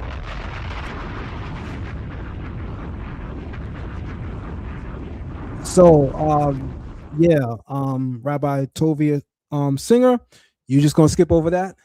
You're just gonna skip over the fact that God describes the entire nation of Israel losing their way, yet you're now somehow trying to convey to us that the suffering servant is Israel, except it's a righteous remnant among them, even though the Torah says we had all lost our way, so much so that 6 chapters after Isaiah 53, Isaiah 59, in foreseeing that all of Israel would lose their way, God says, I looked and I saw that there was no man, There was no one to stand in the breach. Therefore, my own arm brought salvation.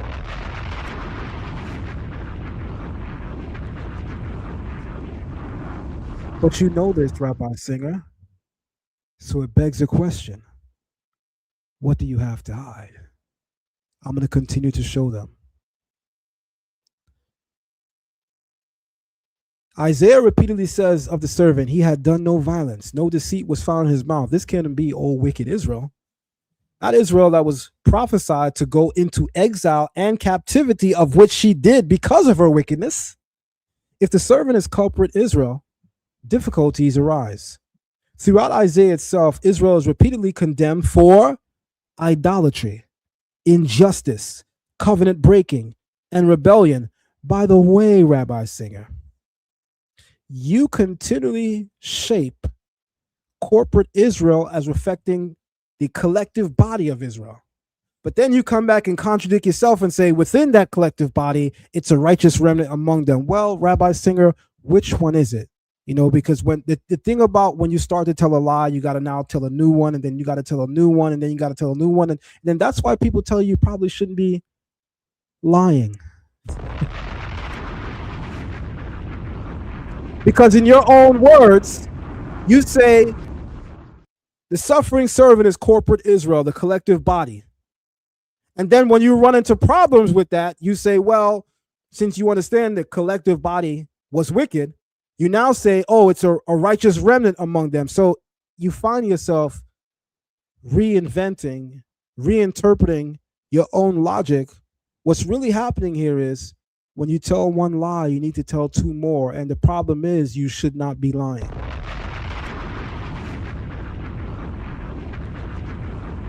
The prophet spends dozens of chapters explaining precisely why Israel is suffering. The description of an absolutely righteous servant therefore fits awkwardly if interpreted as the entire nation. The oral tradition itself distinguishes sinful Israel from or versus the righteous within Israel. Like, share, subscribe. We are just heating up. If you are enjoying Zion Lexx TV, do not be afraid to like, share, subscribe. Also, donate to the platform. This is a platform that consistently brings information at the highest of levels. Therefore, do not be afraid to fully support. We will be right back. Shalom, shalom, family. This is your brother Avdiel Ben Levi, otherwise known as Zion Lexx. Go to Amazon and purchase all of my books. Type in my author name, Avdiel Ben Levi, or you can also type in Zion Lexx. There you'll find some of my earliest books and my latest works. It was written and engraved. The DNA of Sound, The Star of David Controversy, Ancient Kemet on Trial, Patriarchs of the Covenant, Matriarchs of the Covenant, and my two foremost books that are critically acclaimed on Amazon, and even one has become a bestseller, and that's going to be the Messiah Codex Volume 1 and Messiah Codex Volume 2. So go to Amazon.com today, type in my name, Avdiel Ben Levi, otherwise known as Zion Lexx, and there you can purchase all of my books. Peace and shalom, family. All right. So flaw number 4. My position also is that vicarious suffering exists in rabbinic literature. I think he calls himself Rabbi Tovia Singer, a title he cannot get unless he receives Semika, a certificate he cannot receive unless he has mastery in Torah Shed Biktav, that's the written Torah, and Torah Sheval Peh, that's the oral Torah. So he has to know the full corpus of Torah learning. He has to know the written text of the Torah, the Tanakh. He also has to know the oral tradition. So how is it that you are acting like you don't know that vicarious suffering exists in rabbinic literature? So in case, Rabbi Tovia Singer, you have amnesia, I'm here this evening to refresh your memory. Are you ready? I am. Rabbi Singer argues that Judaism rejects substitutionary suffering. The oral tradition, however, is far more complex. Examples include the death of the righteous enacts atonement. That's a theme found all throughout the oral tradition. In fact, there's an idea and a phraseology employed in the oral tradition. Semikut parshiot, the juxtaposition of passages. Why is one passage joined next to the other passage? When you read the Bible methodically, maybe even meticulously, you come to soon realize that many of the events placed in the Bible are not necessarily in chronological order. So the scribes place various stories adjacent one to another, not because they're chronologically in order, because there's a conceptual order that the scribes wish to follow. So it begs the question in certain passages, why are certain passages juxtaposed one to another? The juxtaposition of passages is referred to in the oral tradition as semikut parishot. And one such chapter comes to mind. Numbers chapter 19. The red heifer. Edom Adullah. A question is asked. Why is it that the passage describing Miriam's death is placed adjacent to the passage describing the ashes of the red heifer, which brings atonement? And Chazal, the sages of the oral tradition, respond and teach, because the death of the righteous atones. Moed Katan 28b in the Gemara. The death of the righteous atones. Rabbi Tovia Singer, you look like you're a little older than I. May it be the will of Hashem, I'm going to be 47 years old this November 7th.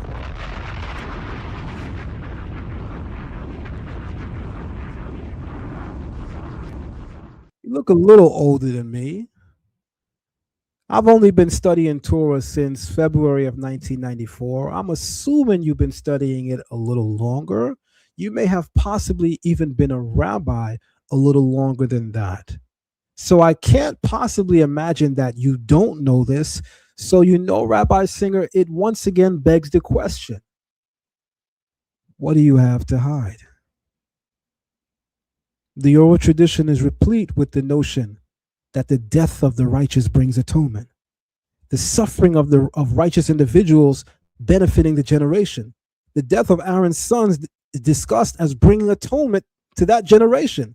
The death of the righteous sages are described with sacrificial language in later rabbinic literature.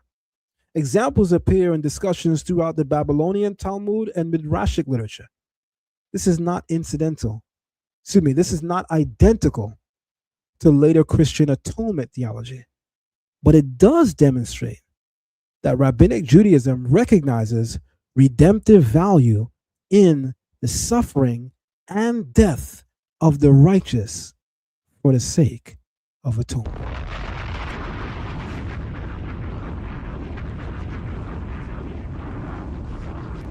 Flaw number 5. The Messiah in Jewish tradition is more than merely a political king. That's my position. The biblical description of the Mashiach certainly covers ground where there's a foundation laid, presented for the Mashiach being a political leader. Absolutely. But he's not simply a political leader, he's also a spiritual leader. There are prophecies where the Mashiach has priestly roles.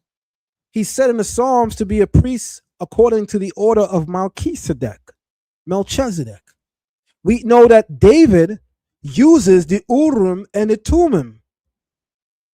Those are the diviner tools of the priests, the high priest, the Kohen Hagadol. Melech David, King David, is an early template of the Messianic office and function. We see David operating in a capacity in sync with the priestly tradition.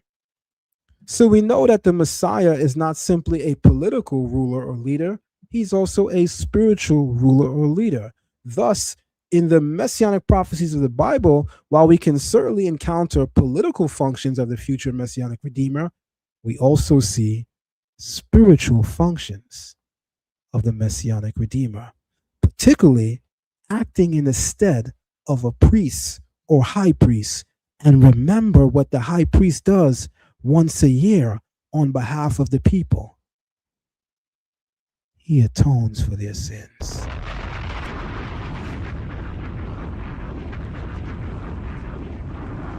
This is too easy, and it's fun. Yet Jewish literature contains numerous messianic portraits.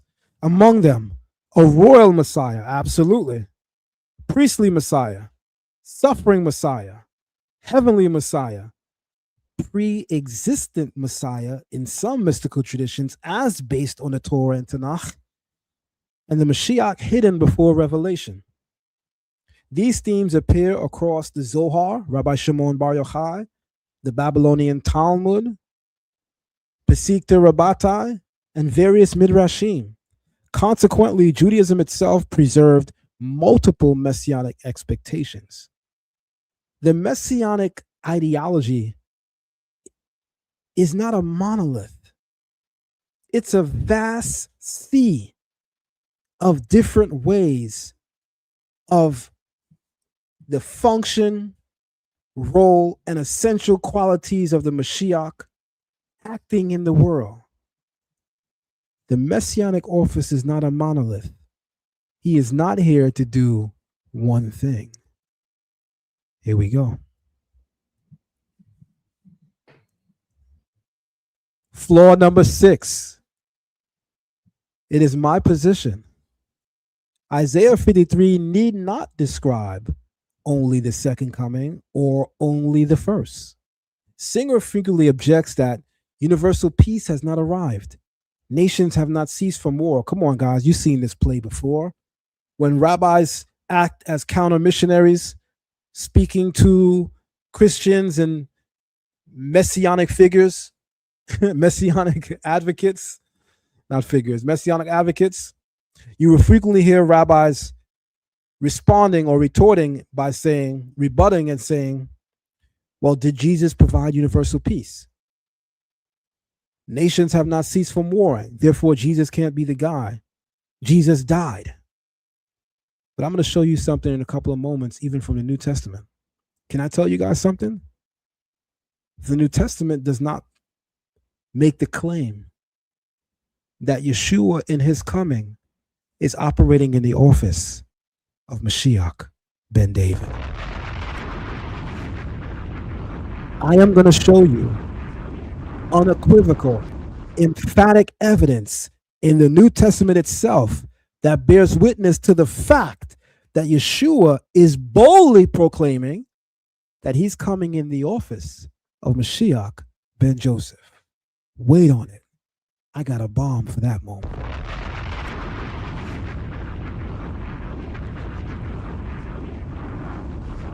So Singer frequently objects that universal peace has not arrived.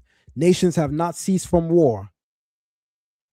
Many interpreters, both ancient and modern, respond that the Hebrew prophets often compress events that later readers distinguish chronologically. Different aspects of the Messiah's mission may be presented together without specifying the interval between them. Whether one accepts this reading or not, it offers a coherent explanation for why some prophecies could be understood as awaiting future fulfillment, while others are seen as already inaugurated.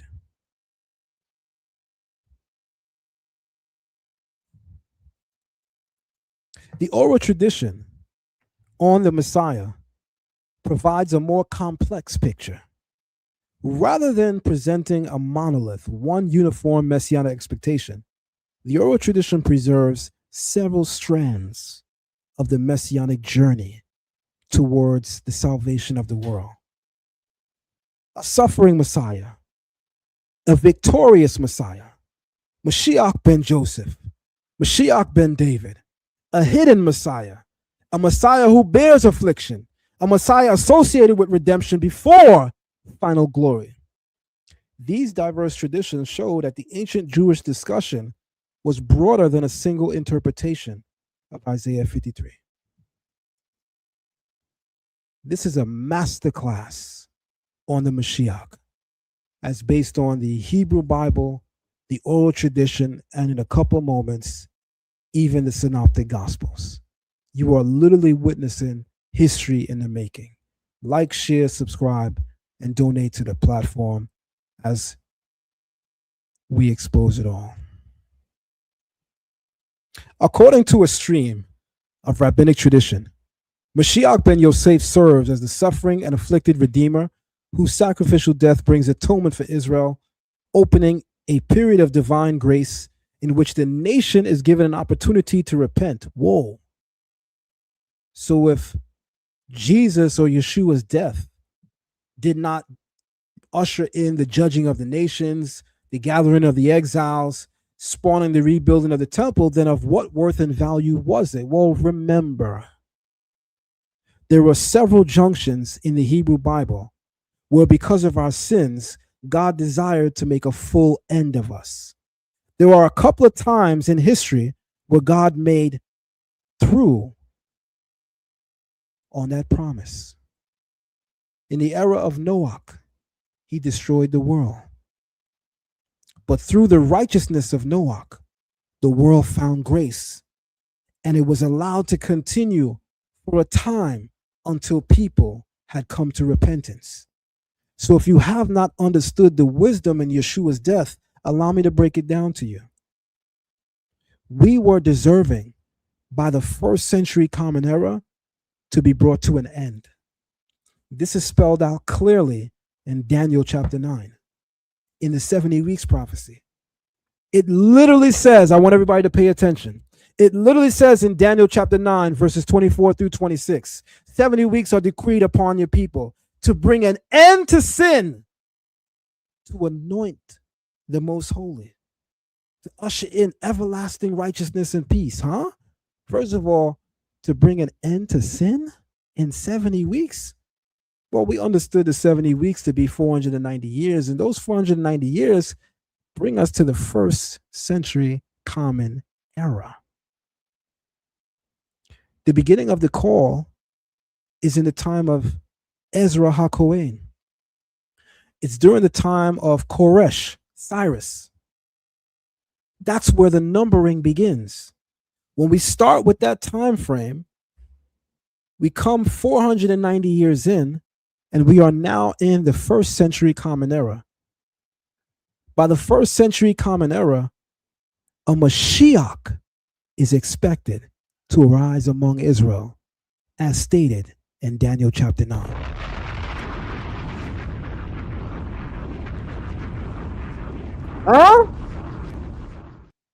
According to Daniel chapter 9, verses 24 through 27, the Messiah would come and he would be cut off.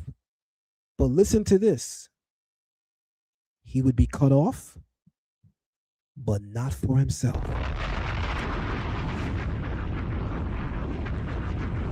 Hello. A Mashiach would emerge in the first century Common Era, only to be killed, slain, cut off. And Daniel emphasized, but not for himself. Not because of anything he does, because he is the suffering servant of Isaiah chapter 53.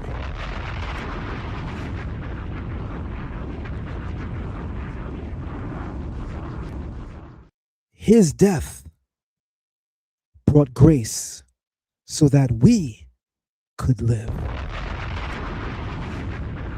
His death brought an extension of time that would allow us to find repentance, that would allow us to be redeemed, that would allow us to live and not die. That's one of the most powerful points on this topic you will ever hear. most people don't thoroughly understand that the death of the Messiah in the first century Common Era brought to us, Israel, the nation of Israel, grace, just as Noah found grace and allowed the world to subsequently exist and continue going.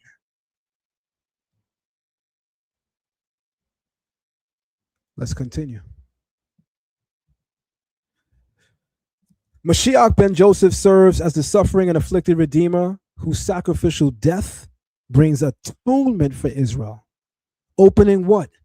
A period of divine grace in which the nation is given an opportunity to repent before the final redemption under Mashiach ben David. If you're familiar with the Rambam, Rabbi Moshe ben Maimon, also known as Maimonides, many famous hospitals throughout the country and the world are named after him. You know what the Rambam says about Christianity? He says in his writings, Christianity in its proper perspective, not in its Christological lens, but in its proper perspective, following the words of Yeshua as Yeshua taught, prepares the way for Mashiach. That's literally the words of whom modern rabbis and rabbis of old consider one of the greatest rabbis to have ever lived to have said.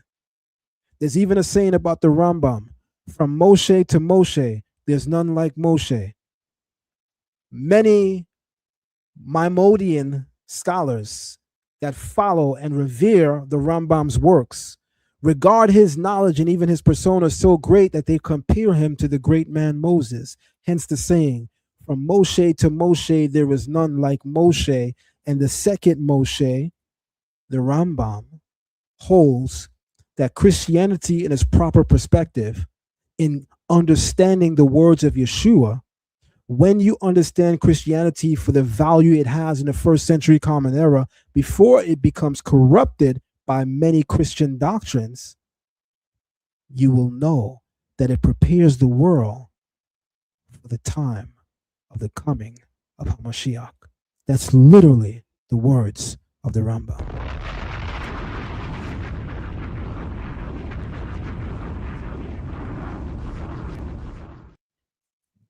This theme appears in several classical sources. Sukkah 52a states, what is the cause of the mourning? What mourning? What mourning? In the book of Zechariah, chapter 12, someone is said to die. And with his death comes a mourning, as the text says, like the mourning for an only son. And he is pierced through. Huh? What does Chazal, the sages of the oral tradition, teach on this passage in Zechariah 12:10? That they should mourn for him like the mourning of an only son. The sages of the oral tradition teach this is none other than Mashiach ben Joseph,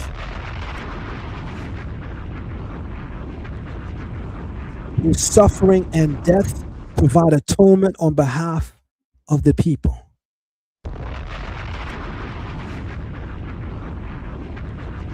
Thus, in Sukkah 52:8, what is the cause of the mourning of Zechariah 12:10? And it is written, it is for Mashiach ben Yosef, who was slain. Pasikta Rabbatai 36-37 portrays the Messiah willingly accepting suffering for Israel's sins. He says, and I quote, I accept upon myself the sufferings so that not one of Israel should perish. I didn't open the New Testament yet. This is all rabbinical tradition. Something Rabbi Singer, Tovia Singer, knows very well. So it begs the question, why are you lying? Likewise, the Zohar, Book 3, 153b, and related passages describes the Messiah bearing Israel's affliction and illnesses, teaching that if he did not take these sufferings upon himself, no one could endure the chastisements due to Israel, thereby presenting his suffering as an instrument of atonement that preserves Israel unto the completion of redemption.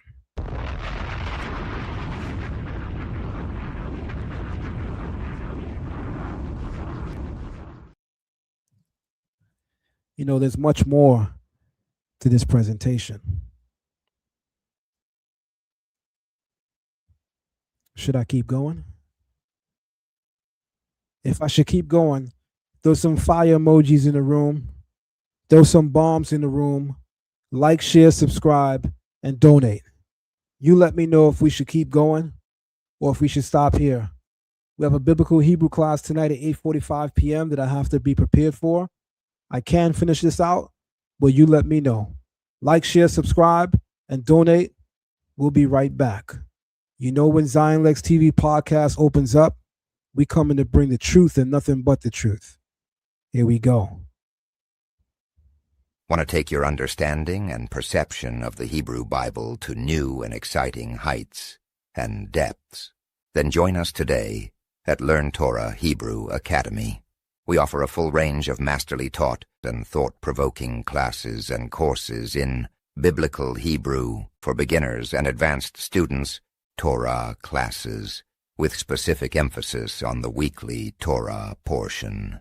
We also offer Kabbalah classes for beginners and advanced students, affording everyone a deeper and more esoteric understanding of the Bible and Torah. Lastly, we also offer courses in rabbinical and Levitical ministry training, especially designed for those looking to embark upon leadership opportunities in the community. We provide certificates and diplomas for several of our classes. Our online academy meets a couple days a week, and all of our classes are video recorded and for your playback needs.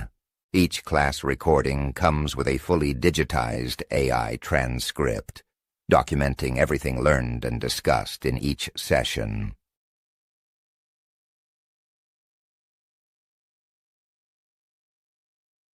$70 people, but I see 3 fire emojis, so I'm assuming that we can stop here. So we will stop here.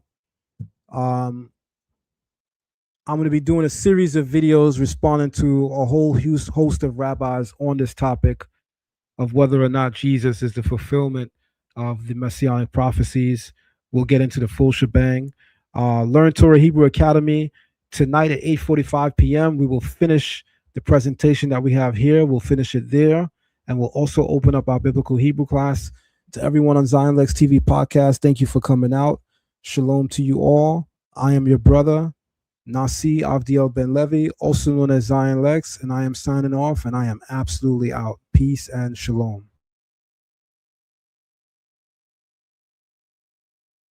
And I'll be beating on my chest with the word of y'all like King Kong. And if it's on, then it's on. Tell the demon world, bring it on. And I'll be beating on my chest with the word of y'all like King Kong. See, when it's in you, it ain't on you, then it's set in stone. See, when it's in you, it ain't on you, it a quicken bones. I felt the Ruach HaKodesh when I wrote this song. That's how I knew it would engrave and set in stone. See, when it's in you, it ain't on you, then it's set in stone. See, when it's in you, it ain't on you, it a quicken bones.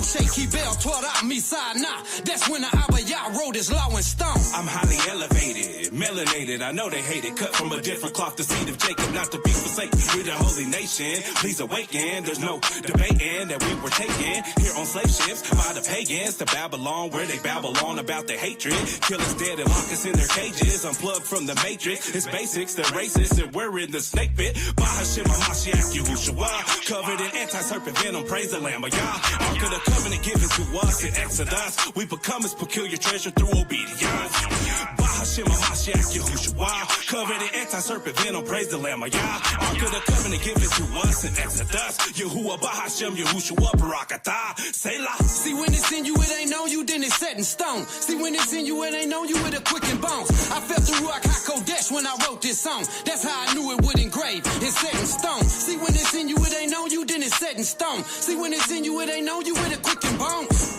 No shaky bell taught out me side nah. That's when the Abba Yah wrote his law in stone. Try me out the water like Moshe in denial. This water for the skeptics, y'all gon' draw them out denial. Every knee will bow. Tongue confessions like snitching, righteously eating. Hunt for the wealth, for the wicked. Prepare a table in front of my enemy.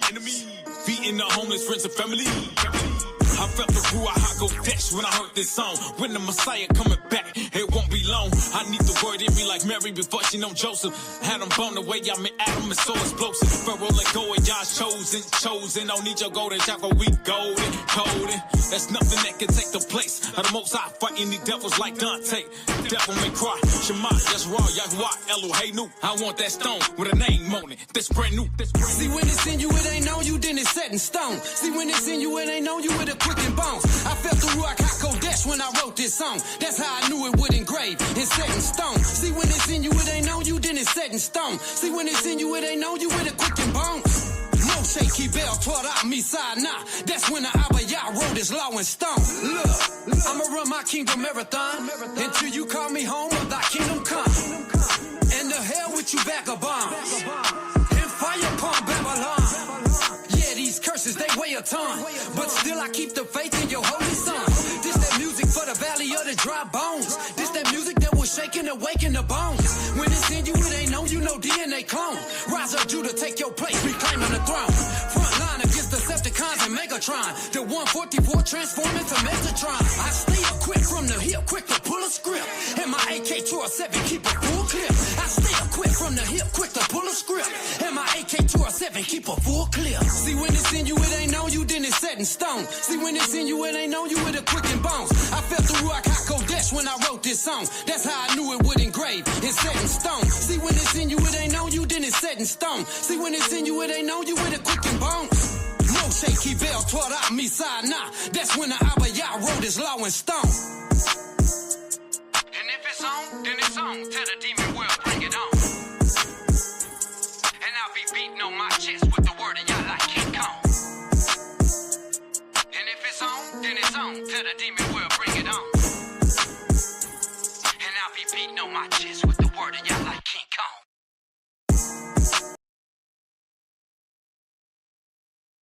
Shalom and welcome to Zion Lexx TV.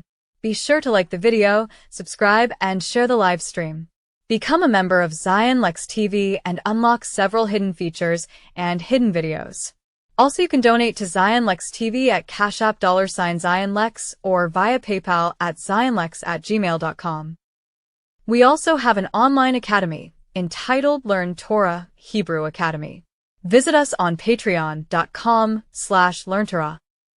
Our Gold tier membership gives you unlimited access to our special event lectures and our special live movie nights.